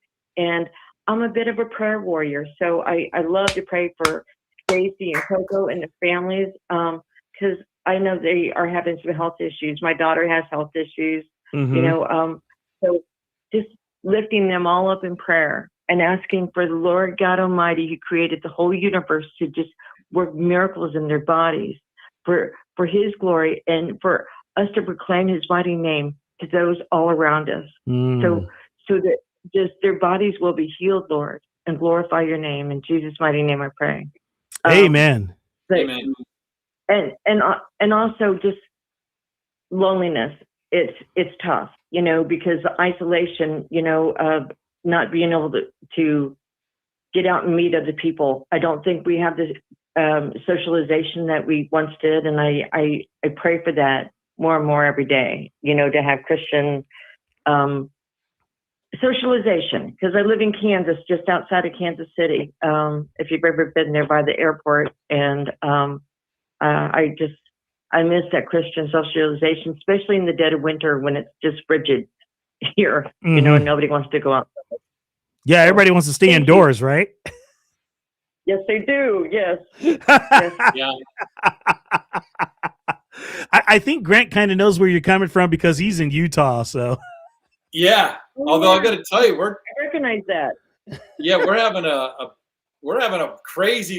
California weather, man. It was like 55 here today, which is very warm for us. We need more snow, actually.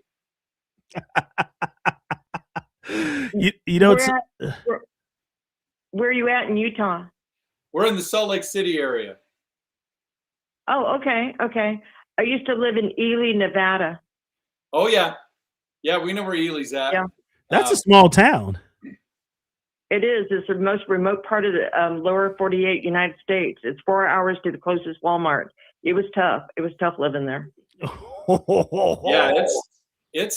Yeah, it's pretty isolated. Yeah. Wow. Ely, Nevada.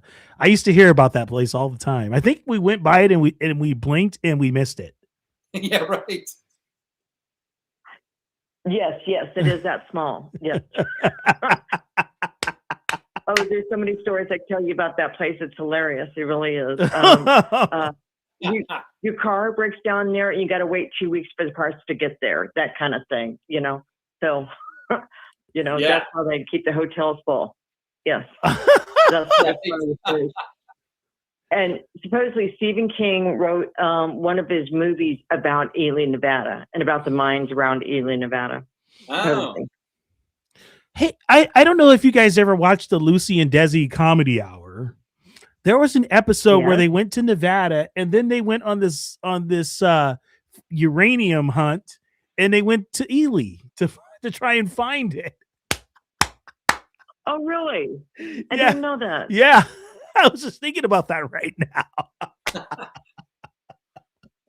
Wow. I don't know. I'm always watching old shows like I Love Lucy, so I'm a I Love Lucy buff. Oh no, that's classic, man. Oh, are you? Yeah, I'm really getting into it myself. Yeah. Also, there was a Round the World movie or something like that, and Raised or something like that, where they also did film part of that in Ely too. So yeah, it's and John Schneider from Dukes of Hazzard. There's a annual race that they do from Ely, Nevada, across the Nevada desert, and It starts in Ely, and he's usually in it. I don't know if he's been in it anymore, but he used to be in it every year. Oh, wow. Just Man, that's going way back. From Ely, Nevada. Yeah, and then they race down to the crossroads where you can go to. They race from Ely down to that crossroads where you can go to Area 51. Yes, there's crossroads there. Yeah, wow. All the way. So I mean, no. I don't know if anybody's really listening, but I've raced those roads myself. Not in the race, just going that fast. Okay. Well, hey, when you're in the middle of nowhere, it's like open road, you know? Yes. So how many burnouts did you do in that? No, I'm just kidding. I'm not going to waste my tires. It was all about getting from Las Vegas up to Ely, which was 4 hours, okay, in the quickest amount of time. That's all it was. Hey, as my dad used to call Las Vegas, lost wages. Yeah, that's it. Yeah. Yes. For sure. Yeah, but no, that's pretty cool. That's pretty cool history. You know, John Snyder's a believer too. Yes, he is. Mm-hmm. Yes, he is. I actually, when I moved from Fort Leavenworth, Kansas, which is my hometown, out to Southern California in the early 90s. And my very first job was doing security out at Warner Brothers Studios. And I actually met the whole cast of Dukes of Hazzard when they were filming the movie. I actually got to watch Catherine Bach's little girl when she was filming. And, oh, wow. It was really cool. I got to see some really cool stuff. But one of the coolest things I got to do was hanging out with the Dukes of Hazzard staff, and then it started raining. Okay. Mm-hmm. They pulled me from that lot to go to the main gate for Warner Brothers Studios, and it was raining. And John Schneider gave me a ride in his 57.5 Corvette, hardtop Corvette. Wow. It was just like the one that was in the American Graffiti movie. It was the most gorgeous car I've ever ridden in. Oh, wow. That's a cool story. I know. Wow. That's I love these stories. That's cool. Oh, well, that's cool. You're an awesome host. You really are. Thank you. I love your energy. I love your big heart. And I thank you for your time, and love your prayers for me, because I'm still looking for a job. Trying to get on disability for the depression that I deal with, and trying to spend more quality time in the Word with the Lord, because I know He wants to use me for His purposes and His glory, and not let the enemy defeat me in depression and anxiety. Hallelujah. So I appreciate the prayer. Hallelujah. Please, Annette. Yes, feel free to reach out anytime. And I think I'm going to do more of this because I've been planning to do this for a long time to make it a consistent thing. So yes, I will always keep you in prayer, Annette. You know that. Thank you so much. I want to run something by you. You gave me a very inspirational idea. I was just talking to one of your moderators about it. I have this idea, maybe doing a podcast with some of the moderators that follow the prophecy teachers and stuff around, like almost like a view for the Christian women, okay? And just maybe like a little women's Christian view, and doing it as a podcast, and taking stories and doing prayer requests and stuff like that. And of course, interviewing, amazing people, in the Christian world, like you and some of the pastors that we know and that we love for, and doing like a little news report, about how God's moving in our world. Hey, I like that. I like that. The G report. I like it. I do too. Yeah, I like it. Yeah, write that down and remember that for me. The G report. That'd be something good for the women to do. The G report. I got you. Yeah, okay. I like it. And remind me, Annette. Remind me when the next time we talk. I sure will. Well, don't be afraid to ask me to come on, because I want to make sure I give plenty of room for everybody else. But I would love to talk to you again, Vinny. Okay, you really do inspire many of us. It's just a blessing. Thank you so much. Thank you. And like I always tell you guys, I love you guys. You guys are a total blessing to me, like you wouldn't believe. And Grant, it was nice to meet you. Yes. Yeah, nice talking to you as well. Thanks for calling in. Vinny's a cool dude. Yes, he is. Vinny's a very cool dude. I'm trying to God bless you both. All right, God bless. Bye-bye. Okay. Wow. That's cool. I love it. You see, it's not like radio where you have to, I got to rush off the phone, got a motor. No, I get to talk. No, that's what's cool about your show, man. Yeah, it's great. You take all the time you want. That's it. Yeah, and it's cool because, like I said, man, the enemy wants to silence voices, and we're not doing that. That's right. Yeah. I wonder what Pat D's thinking right now. He's like, man, those guys are crazy. One of these days, man, we're going to run into him, I'm sure. Yeah, and the thing is, he lives an hour away from me. Yeah, right. He's probably still around there, San Bernardino area, right? Yeah, he's in Riverside County. Yeah, right. Oh man, just the cool nicknames we used to give areas in the Inland Empire, right? Oh yeah. Oh man. I was just looking at some old photos of San Bernardino. Man, it was once a beautiful place. Yeah, I mean, probably going back to, like, how old's the picture? I would say like 60s and early 70s. Yeah. It was a cool little downtown. I mean, because the way they built the 215 freeway kind of went right by downtown, And I didn't move out there until, after we got married, like 93, Mm-hmm. Yeah, and I heard that San Bernardino was a very hopping place for celebrities to land, like Elvis Presley and all these people. I'm like, wow. Oh, well, it was a Route 66 town, right? Yeah, pretty much. Yeah, pretty much. And I'm like, wow, that's pretty amazing that there was a history like that. Well, that's one thing we like about Southern California. I mean, our girls went to Azusa Pacific, great Christian school, right? Mm-hmm. And they're doing some pretty good things over there. But right next to Azusa is Glendora. They got a really cool little old town.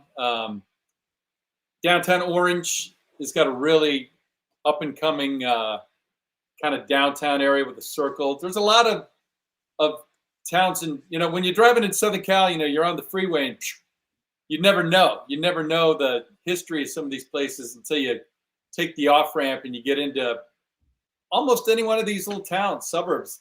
Mm-hmm. Have got a uniqueness to them, Hey, all I'm looking for is the good eats. Oh, there's plenty of good eats. That's all I go for. I'm like, man, where are the good spots to eat? No, we're the same thing. We're the same way, man. Same way. In fact, what we'll do is, if we're driving somewhere new, we'll like look up on, I don't know, Yelp or whatever, try to find like some mom and pop place that, besides your typical restaurant, and try to get a taste of wherever we're going, Those are usually the coolest places. Yeah. Hey, Grant and I are still here. 619-500-1862. Lines are open now. But no, it's really cool that, like you said, a lot of the nostalgia that's still in certain parts, like in Redlands, California. Redlands is another one. Yeah. We lived in Loma Linda. We're only 3-4 miles away from Redlands. Has got this cool old with the bowl, right, where they do concerts, and that's a really neat town too. Yeah, Redlands. And they have this wonderful place called the Lifehouse Theater. It's a Christian Rand theater. Oh. And they put on all kinds of cool plays. As a matter of fact, I think we're going to see one this month.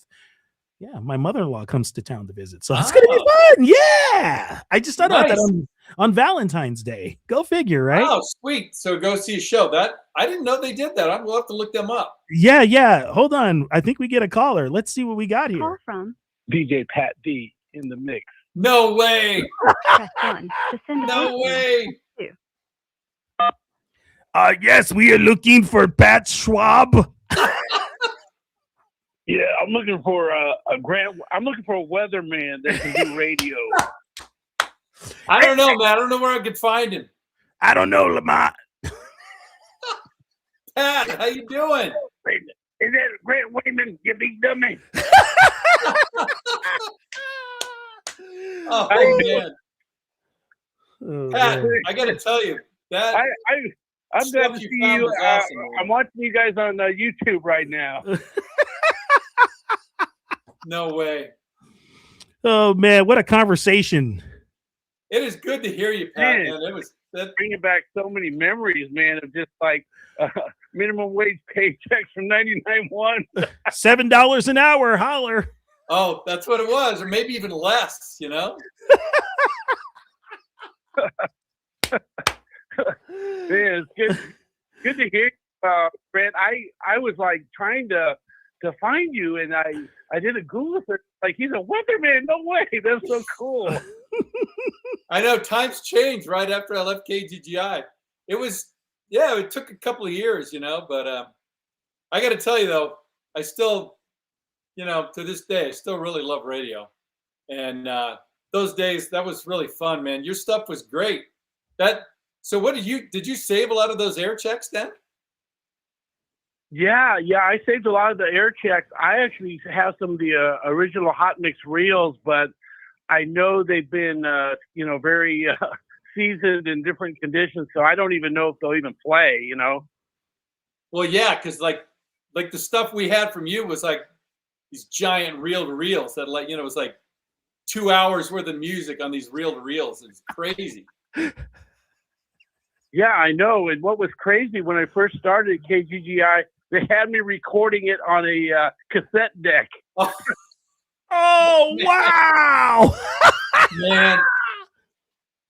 We are going way back. It's like bad for the doc because, they wanted to know when they could talk. So I would just, how they have the little counter on the cassette deck. So I'd have to put that time, like maybe it'd be like 1:38 or whatever. And it would always be off, and the jocks would be so upset because they, didn't know how to come in on the intro and go out, Oh, so you were the reason why people like Jesse Derulo would throw carts at the wall. I'm responsible. Yeah. Yeah, no, I totally remember that because it was hard because, yeah, I mean, like we're playing this giant reel, and so for the jock to talk, we had to wait for like an instrumental part or the beat or something. And so, yeah, Pat would write down this little window of time, but it was really hard to coordinate all that, I'm sure, because we didn't have the technology back then. So you had to kind of guess at stuff. Yeah, I remember when we did it live up there at KGGI when we were on Iowa, and I was outside in the hallway, and they ran, remember Snake Man Dave Wolf, and he ran the cable into the board, and then you were kind of trying to get cues, you and Bo, trying to see if you guys could talk over the track. So did you do sign language, Pat, through the window right there? Yeah, I did the sign language, yeah. It's kind of crazy to think of that. Oh, man. But I just want to say, Grant, it's really good that you connected with Vin. He's a great guy. I don't know if he told you, but, I still have the mobile DJ business, and he goes out and he's like the MC, the party pumper. He's just like an amazing crowd hyper, so he goes out and does shows with me, but I'm glad to see you got ZFM. So if you need any hot mixes, I'll hook you up. Oh, thanks, man. That would be cool. Yeah, like I said, next time we're in the Inland Empire, we'll have to look you up because that'd be so fun. Yeah, definitely. Great show today, guys, and I look forward to meeting you sometime. And can you give us a weather report for the Inland Empire? Oh yeah, yeah. Let me think about that. You guys have been like 80 degrees, right? Yeah. Oh man. How about more 80 degrees and sunshine for the next couple of days? I heard we're going to get down to the 60s in a week. Oh, hey, man, that's winter time for you guys. Yeah. That's like shorts weather for us, Oh man, I tell you, man, man, it's such an honor and a blessing to know you and brother Pat, man. I tell you that right now. Thanks, man. Pat, that was so cool. Yeah. Yeah, great catching up to you, Grant. We'll talk soon, buddy. Thanks again, Pat. Thanks for sending me those old air checks too, man. That was classic. Oh, he disconnected himself.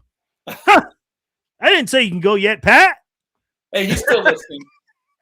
No, that was so cool that he called, man. That's going way back. Pat's a great guy. Oh man, Pat's terrific. Wouldn't have a oh man, I tell you. Even though we were in different eras at GGI, we still all got connected somehow, right? Yeah, that's cool that you were doing stuff out on some of his remotes because I can totally see it pumping up the crowd. Oh man. Yeah, you know the thing, like I told you, the thing I like about it, it's like family events, and I love that. Yeah, no, that's great. Mm-hmm. Yeah, I can remember those too. I mean, yeah, that was just kind of part of the fun of it, you know. Mm-hmm. One of the coolest promotions we ever did. I'll still remember this, and I love the fact that we all brainstormed on ideas. They let everybody speak. You know, everyone had a chance to speak. It just worked out for us in 1991. So look at the numbers: 1991, 1991. We called it. It was. They said this is the year of 99-1. Pat will remember this if he's listening. So we had these. Someone came up with the idea of political signs. You know, like the ones you'll see in the yard. Vote for whoever. Yeah. It was very plain. It was a black background with yellow letters. It said "Vote for 99-1," and we got part of the promotion was put them in your yard, and if we spot it, you know, you could win. So you would drive around the Inland Empire, and people had these "Vote for 99-1" signs in 1991. It was like the coolest promotion. It got a lot of buzz, and it's just like we had these really creative ideas, and that was a fun time. You know, everyone had some input. It was cool. Right. Hey, did you guys have the voice guy, Dr. Dave? Oh man. You know, I want to say when I was on, the only guy that did our sweepers or voices was my boss. The program director did the voicing. So we didn't do any jingles. Oh, okay. And at the time we had a consultant who was very about minimalism. 99-1. He was very, just keep it plain, keep it simple, keep the music. I don't know. I guess it worked because we were doing pretty well at the time, but we did a lot of things in-house back then. Yeah, and then I heard that this one station kind of got a hold of GGI in the 90s called K-Frog. Oh, man. Dude, that is so funny that we would call it our arch nemesis, our number one enemy in radio was KFRG, K-Frog, country station. They had a little smiley frog face on their bumper sticker. And they were just like, it was us and the frog, going back and back. And those guys were number one a lot too during those days.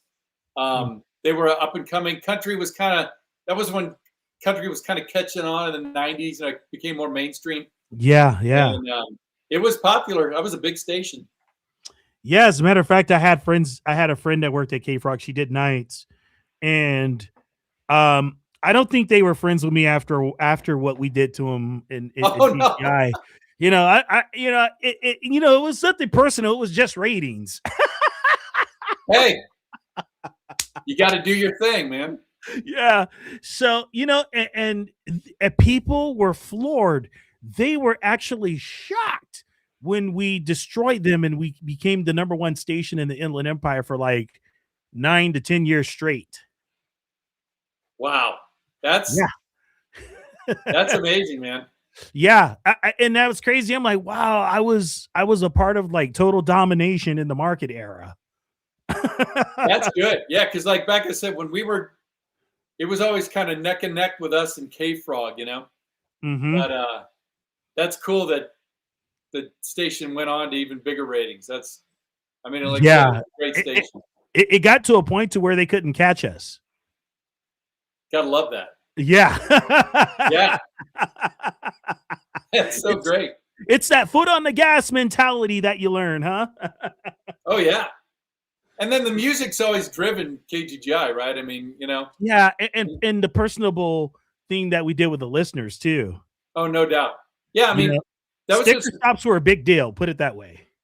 yeah. I mean, it was just like people grew up with the station, and they especially in the Inland Empire where LA had all the TV stations. So the Inland Empire, it was to have a local station in Riverside of San Bernardino. People really liked that out there. Oh yeah, that was huge. And it's kind of a Bo Corona idea, man. When he did those street parties, like, why don't we just do sticker stops like every day of the week? Hey, Bo's And a it worked. genius, man. He knew, like I said, he knows the market, So that was pretty awesome. All right, guys, phone lines are open. We'll take a couple more calls. 619-500-1862. Boy, I still sound like a radio guy. Yeah. I wonder why that is. It's kind of cool, I just like the fact that these lines are open. Yeah, but that's awesome. I decided, I'm like, man, we should do call-ins. And you know what? And I'm glad, because the first caller, Annette, she prayed for some folks, and that was pretty cool. So no, that's great. And that's one thing that we can do here, guys. We don't have to worry about the bosses saying, it's all right if you guys talk about Jesus and all that stuff, but can you not do it so much? I was told that, and I said, sure, why not? And I did talk about Jesus a little bit more. Hey, Oh, yeah. From Asset Ministries. Oh, yeah. one. My barbecue brother. Hello. Yay, there he is, my barbecue brother. Yeah, how you doing, brother? Good. I'm looking forward to the big conference in March, man. That's going to be awesome. Oh, me too. Yeah. I was going to tell you, I asked you online one day if Pistol Pete was coming, and you said yes, he was. Mm-hmm. I want to invite you and Pete over to my house after the Saturday conference. Oh, okay. We're going to have all of the chat members from YouTube at my house. Oh, nice. There'll be quite a few of them, so you'll get to meet them. That's going to be sweet, man. That's going to be sweet. Several of your writers are going to be here. You'll get to meet them. Oh, man. So several of my my Justice League of moderators. Yes. Sheriffs of the internet. Yeah. Man, and I tell you, they are really the sheriffs of the internet. Hey, brother, did you know that Caterlin's just got out of the hospital? Yes.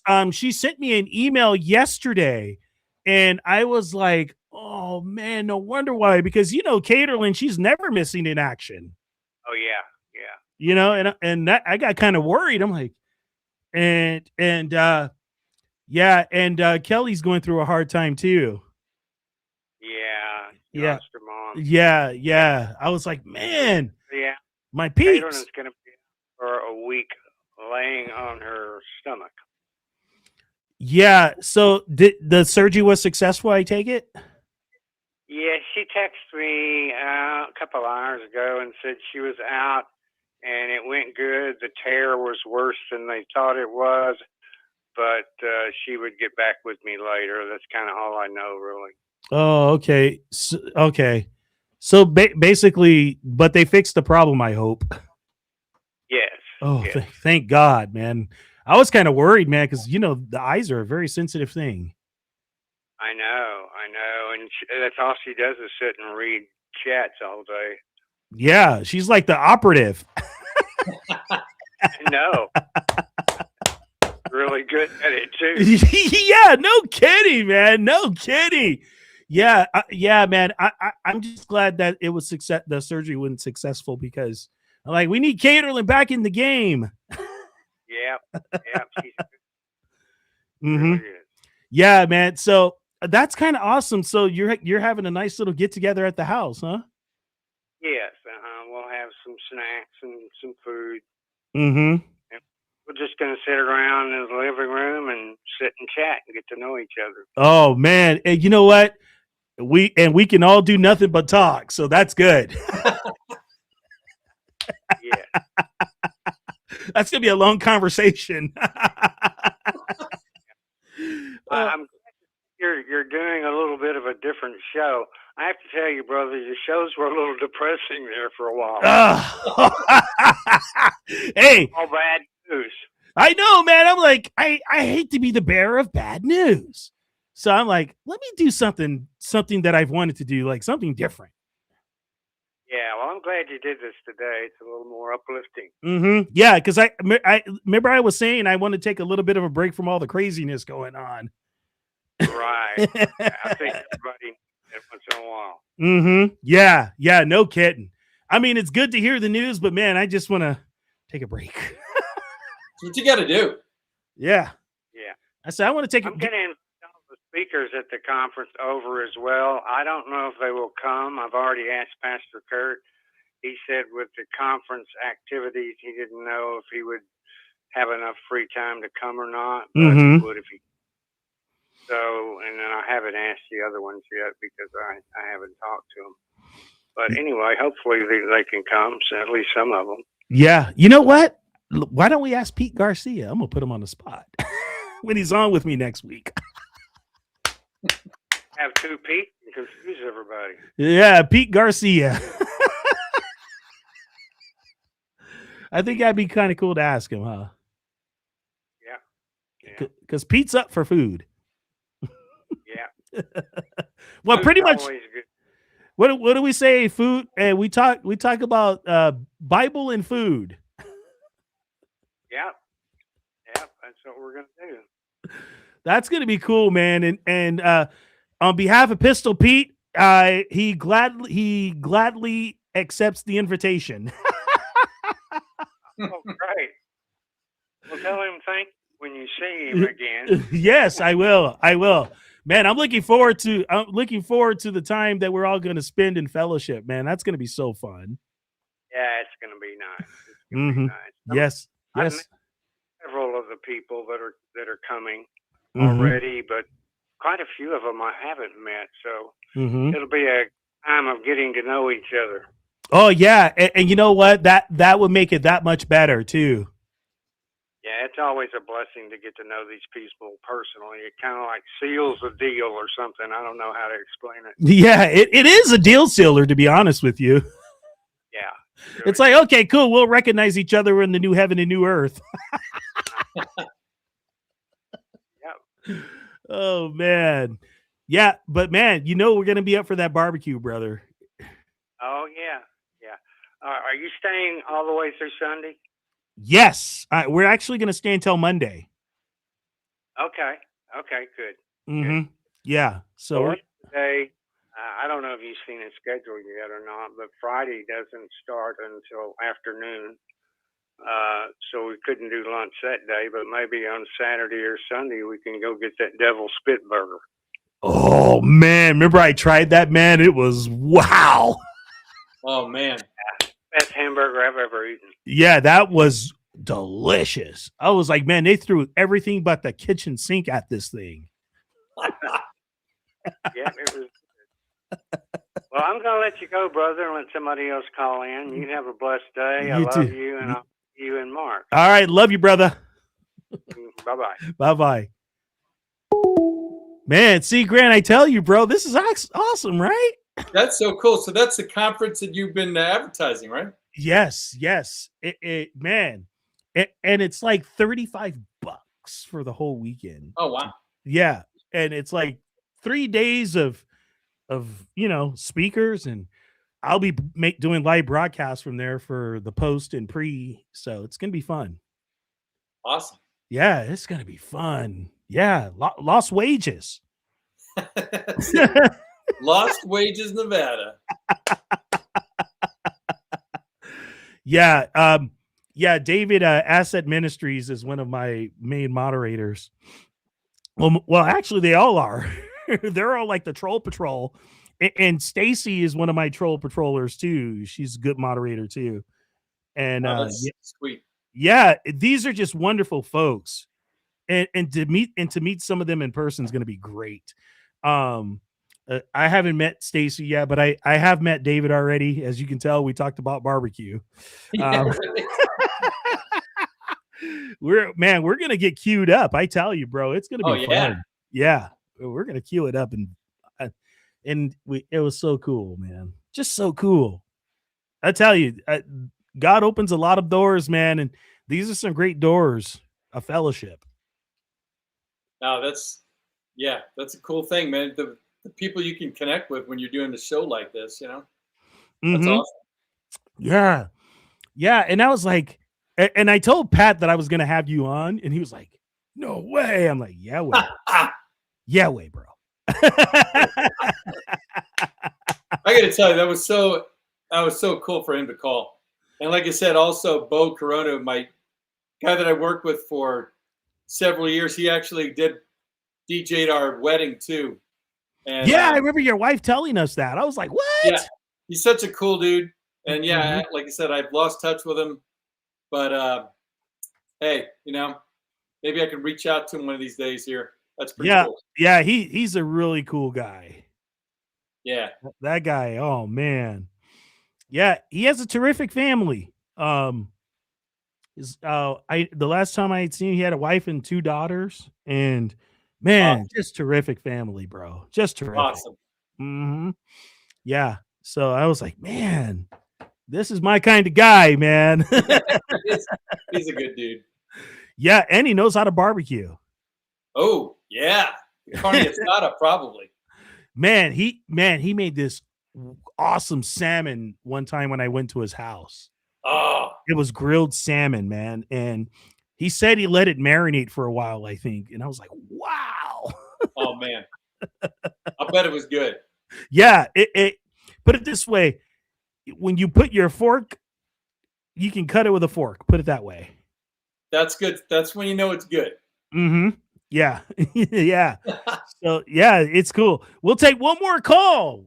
619-500-1862. Who's it going to be? You never know. Wouldn't it be funny if it was one of our old bosses? Right. Hey, by the way, By the way. Yeah, that'd be hilarious. Yeah, I understand why you left radio. This is bad. Yeah. And So I'm just curious, who was your boss then when you went back to KGGI? Jesse Duran was my boss. Okay, so yeah, that was the guys that I worked for. Then it must have left at some point after I left. Then Yeah, they were all gone, I think. Yeah. Well, that can happen in radio sometimes, Yeah, man. I think Jesse started there like at the end of 92, 93, I think. Okay. And he was there up until 2012. Oh, wow. Yeah. He had a long stint there, but man, I remember I asked him when I was interning for him. I'm like, hey, so when you become the program director, you're going to hire me, right? He goes, you better believe it. It was crazy. I'm like, this dude kept his promise. Hey, that can be a rare thing sometimes. That's pretty good. Yeah, he gave me my first shot on the air. I was like, wow, he really did it. That's great. Yeah, I'll never forget that. We made a pact when he was on the air, when I was answering phones for him. Now, did he do nights ever? He was the afternoon guy. Okay, afternoons. All right. Yeah, driving home with Jesse Duran. Because I can't remember who replaced me. I left in like 94. Someone doing nights, but I kind of forget that part. Was there a guy named, it was Crazy Kid Stevens? Maybe it was. Yeah, Crazy Kid Stevens. It was nights. It was after, it was probably like 94 or something like Mm-hmm. that. Yeah, because he was there up until I think 95, 96, and then he hired somebody else. Okay. Uh-oh, the hotline is ringing. Here we go. Call from. Did someone say barbecue? To accept, press 1. To send a voicemail, press 2. Did someone say barbecue? Yes, I did, Pistol Pete. My producer, Pistol Pete, everybody. Couldn't resist. No, I'm talking within dog.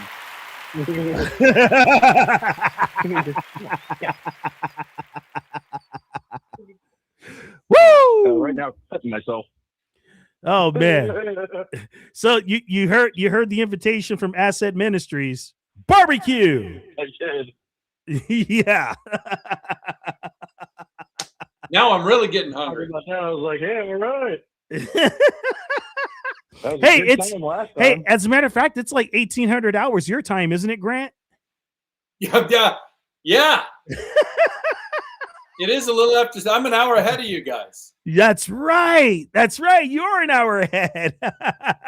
So I might have to get that Traeger grilled barbecue going. Yeah, man. You know what?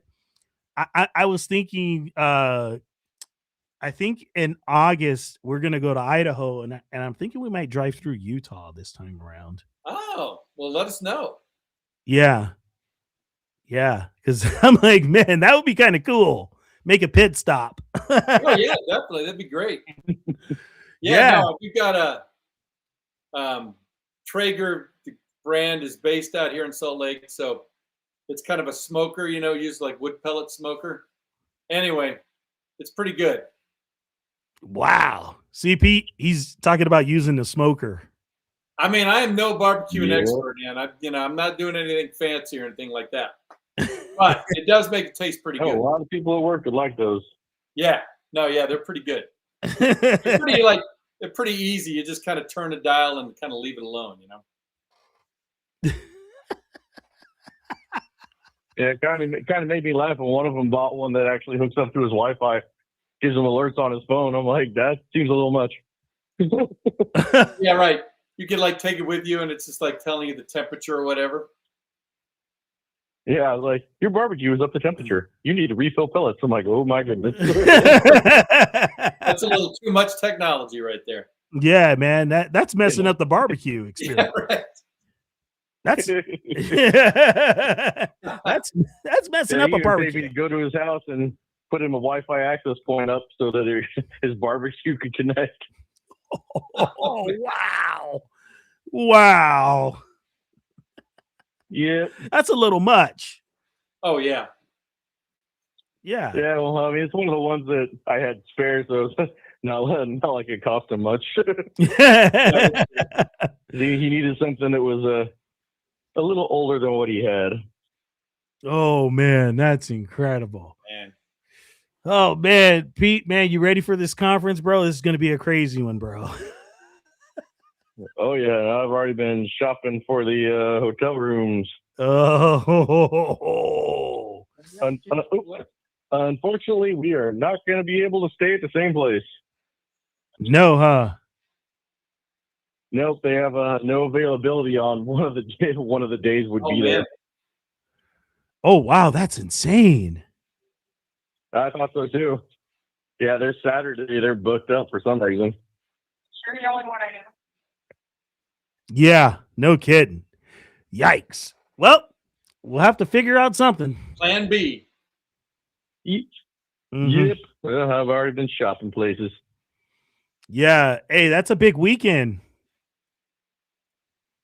And like they said, man, people have been booking flights already to be at this conference. Yep. Now, someone must have something going on that weekend for them to book up for an entire night. Yeah. You never know. Might be one of those rodeos or country concerts.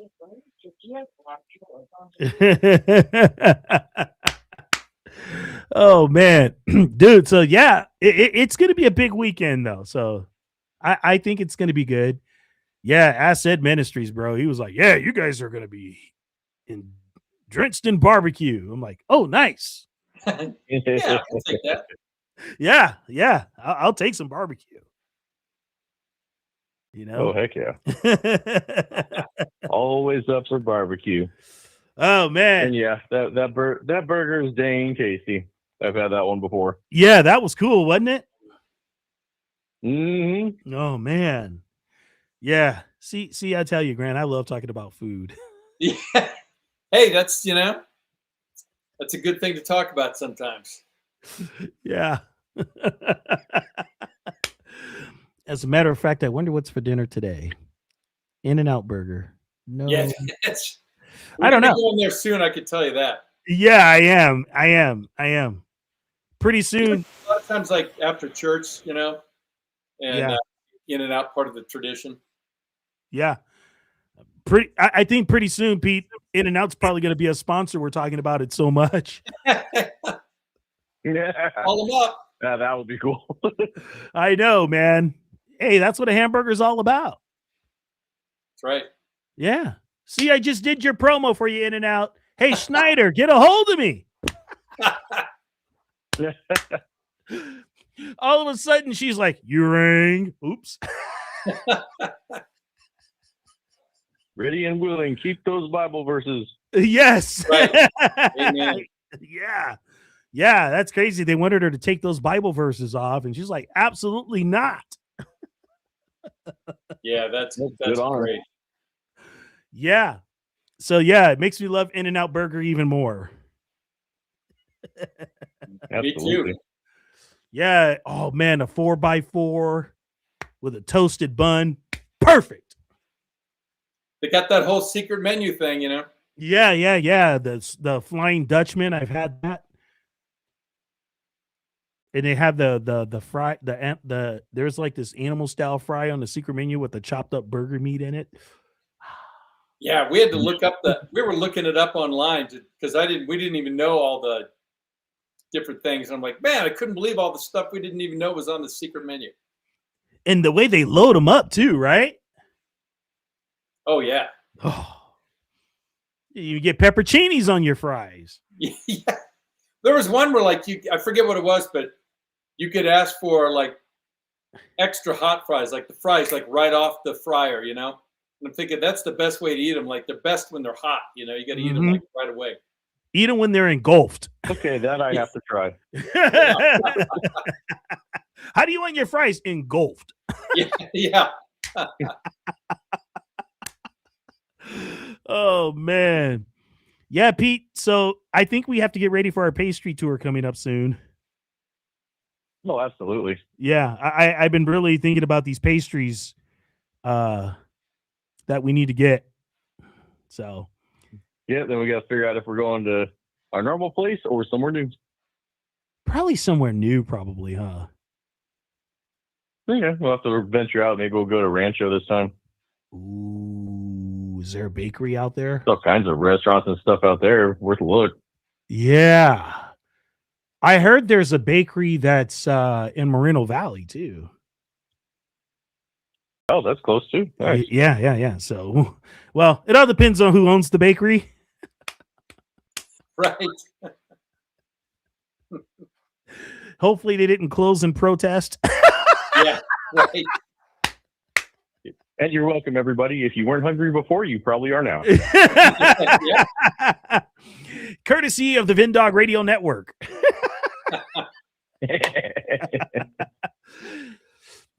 I am looking for a restaurant that is owned by believers, or a bakery or a breakfast place that would love for us to do a live breakfast broadcast. You remember those Rick D's breakfasts there, Grant? Yes. Yeah. Oh, that makes me want to do that. That'd be a great idea. I'm sure you'll find one. Yeah. Breakfast with VinDog and Pistol Pete. That's awesome. I think people would go for that. Oh yeah, for sure. Mm-hmm. Yeah. Sit down and have breakfast with us. Oh, that'd be fun while I'm broadcasting live. Yeah, now you can just do your research. I'm sure you're going to find somebody. Bringing some business to that restaurant too. Mm-hmm. Yep. Yeah. So any local restaurant in Southern California, well, we won't go too far. I won't go to Los Angeles. So that's out. Yeah, right. Yeah. I won't be going to Los Angeles anytime soon. And they may have good food out there, but it's not worth it. Yeah, it's not worth us getting robbed for our equipment. Yeah. There's plenty of good places in the Inland Empire. Yeah. Yeah. Oh man, if it's like the Palm Springs area or Riverside, we're fine with that. All depends. Yep. And And I know there's some places that are like, yeah, our food's good, but we need promotion. Well, bring us in. See, gonna work a deal. Yeah. I might charge you no shorter than $777, but hey. Excellent choice, sir. Hey, number of completion there.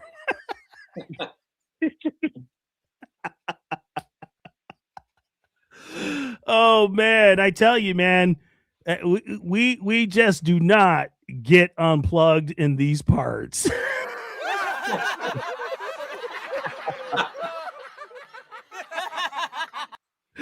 Oh man.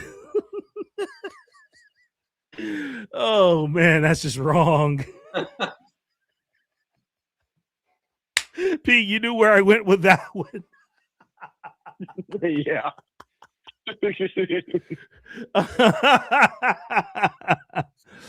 Oh man. You know. There are other churches in the valley that I won't mention because that would cost.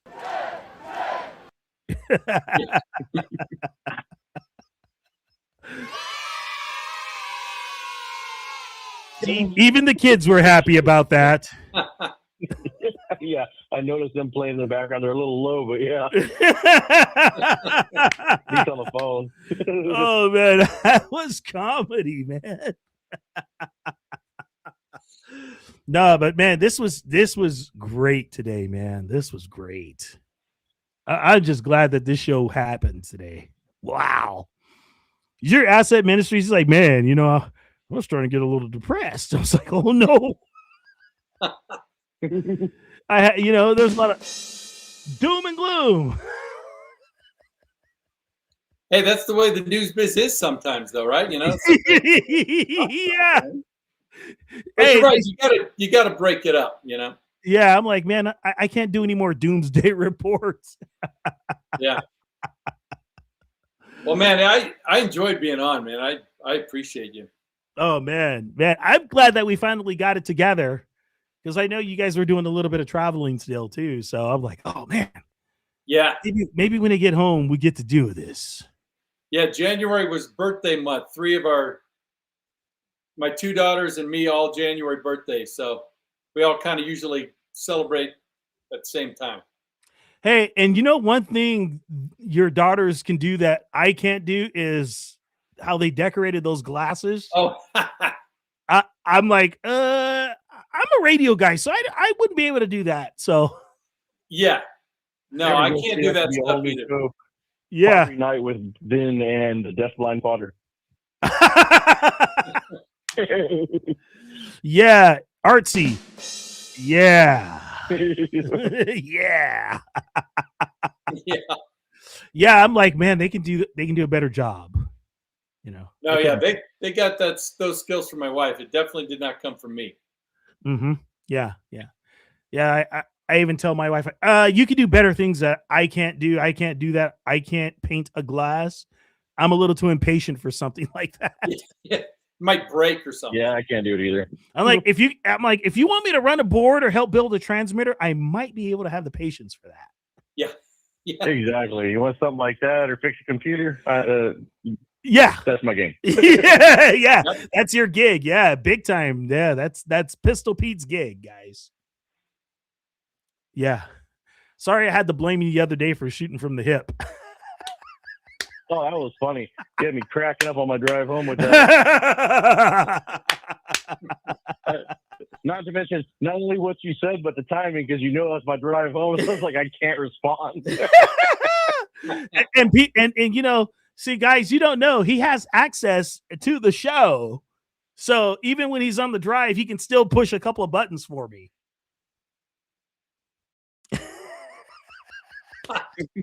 This is true. Yes. Because there was a couple of guests, Grant, that I had to neutralize. Oh, right. And he can from the car, from the phone, he can neutralize them from the car. Oh, wow. Possible, yeah. Yeah, I didn't know that. Maybe they were pulling over, but yeah, I can do the same. I can do the same thing to my office. Yes. Good to know.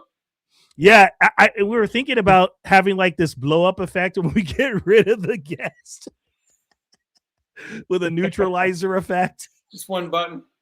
Yeah, you've been neutralized. I think that's a great effect. That's the radio in us, Grant. You know how that goes. Oh yeah, no, I mean, sound. It's all about the sound, like theater of the mind type thing. Yeah. And maybe I'll give you like a Doc Brown sound effect. Yes. 1.21 gigawatts, Marty. You can tell, yeah, we've got like posters of some of my favorite movies here. That's why the Back to the Future's back there. And, nice. Just an 80s thing. Got to go back in time. That's right.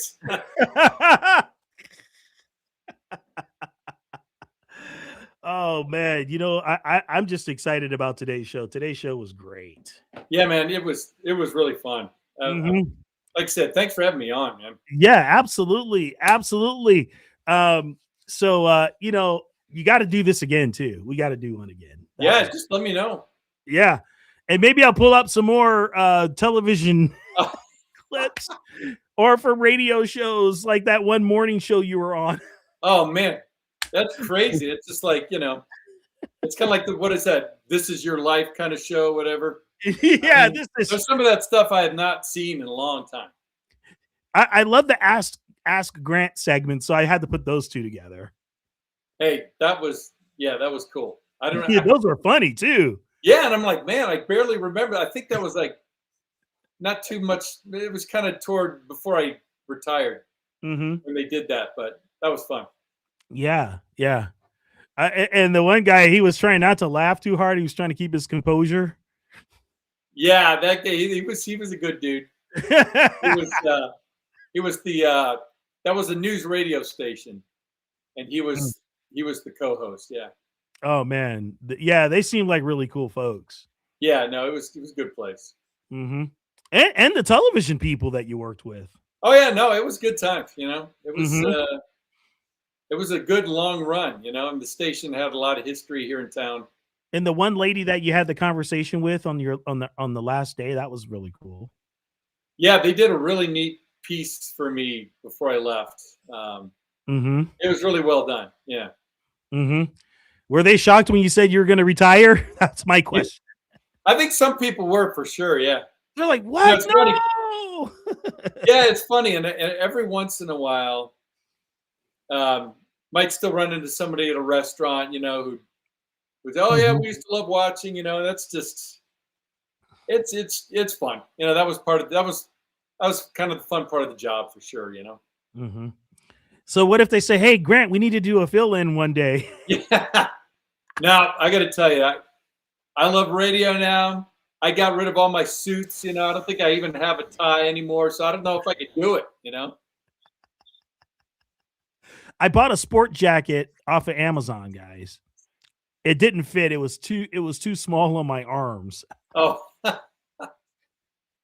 Yeah, every once in a while you might need that for something, but yeah. You never know. But I realize I can't shop on Amazon for a sport coat. I have to actually go into a store.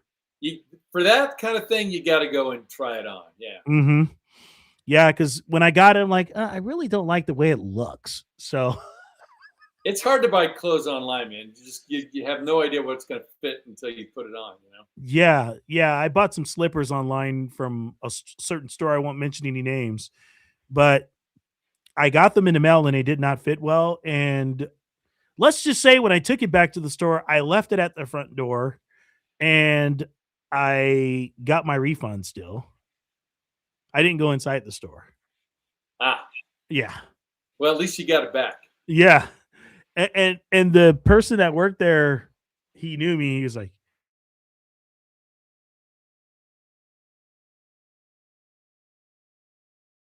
peep, and I was on my way. Man, that's a quick return. That's the way you want it to be. Yeah. I was like, those shoes are just terrible. He goes, oh, they must have come from a Midwest state. Oops. I said, what are you saying, Indiana? Yeah, right. Yeah, he goes, no, Michigan. Oh. I was like, Detroit, that was yesterday. Yeah, they make cars, not shoes. Yeah, so that was bad. That was real bad. Well, guys, thank you guys for joining us for Welcome Wednesday. And we're going to do, I think I want to try and do one like every other Wednesday of the month to take you away from the doom and gloom news. So I'll try to make it every other Wednesday. Or if we get a consistent guest, I will make it Wednesday. And Monday and Tuesdays will just be the doom and gloom reports. No, I'm just kidding. You never know. Yeah. So, we'll work on that, guys. And oh, by the way, thank you to Brother Dean supporting veterans. Yes, Pastor Minipants. And go to his website, Warrior Tradition Fund, and help support veterans, because that's what he does. And Awesome. He does a lot for people. He's a terrific guy. Wonderful brother in the Lord. Support Laurie Sanders' Substack as well. And thank you to all my wonderful moderators, and thank you to those who have contributed to the show by sharing and praying. Those are the biggest things we need, is prayer and share the broadcast to get them out in the troposphere, and the Lord will make everything else much. Grant, would you love to do the honors and pray us out, brother? And you can use the name of Jesus on the show. Oh, yeah, I'm sure. I'd love to do that. All right. Dear Lord, just want to say thanks for putting us together here. Thanks for working your ways to get us to meet and to find out what we've got in common about this industry that we enjoy so well, and a chance for us to talk to other people and plant seeds, as we talked about, and we just are grateful for that, and just grateful for what Vinny does on the show, and pray that you'll continue to work through him to touch other lives and just make a positive impact.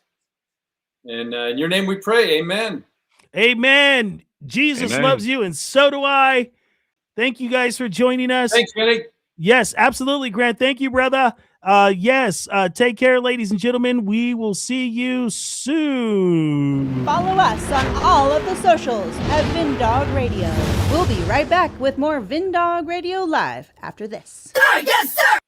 Hello, my friends. VinDog here. Thank you for your support of the broadcast. I just want to tell you that in advance. And as you're watching, if you feel it led on your heart by the Lord to support the broadcast, yes, I am hitting the QR codes for you right there just to click on them. You can support us by hitting the Cash App, Venmo, or PayPal. That's right, Cash App, Venmo, or PayPal. And thank you so much for your prayers, because that's the number one thing we need. Thank you so much for supporting VinDog Radio Live. VinDog Radio popping off. God bless. Hey, what's happening, everybody? VinDog here. Now go to my website right now and order some merch for yourself. Hundreds of items to choose from. Men, women, children, pets, you name it, we got it for everybody. Yes, indeed. That is vindogradio.myspreadshop.com. VINNDOGG radio.myspreadshop.com. Log on today and grab your gear. We have the latest. Yes, if you love Jesus, get your gear. vindogradio.myspreadshop.com. That's vindogradio.myspreadshop.com. Don't delay. Get shopping today.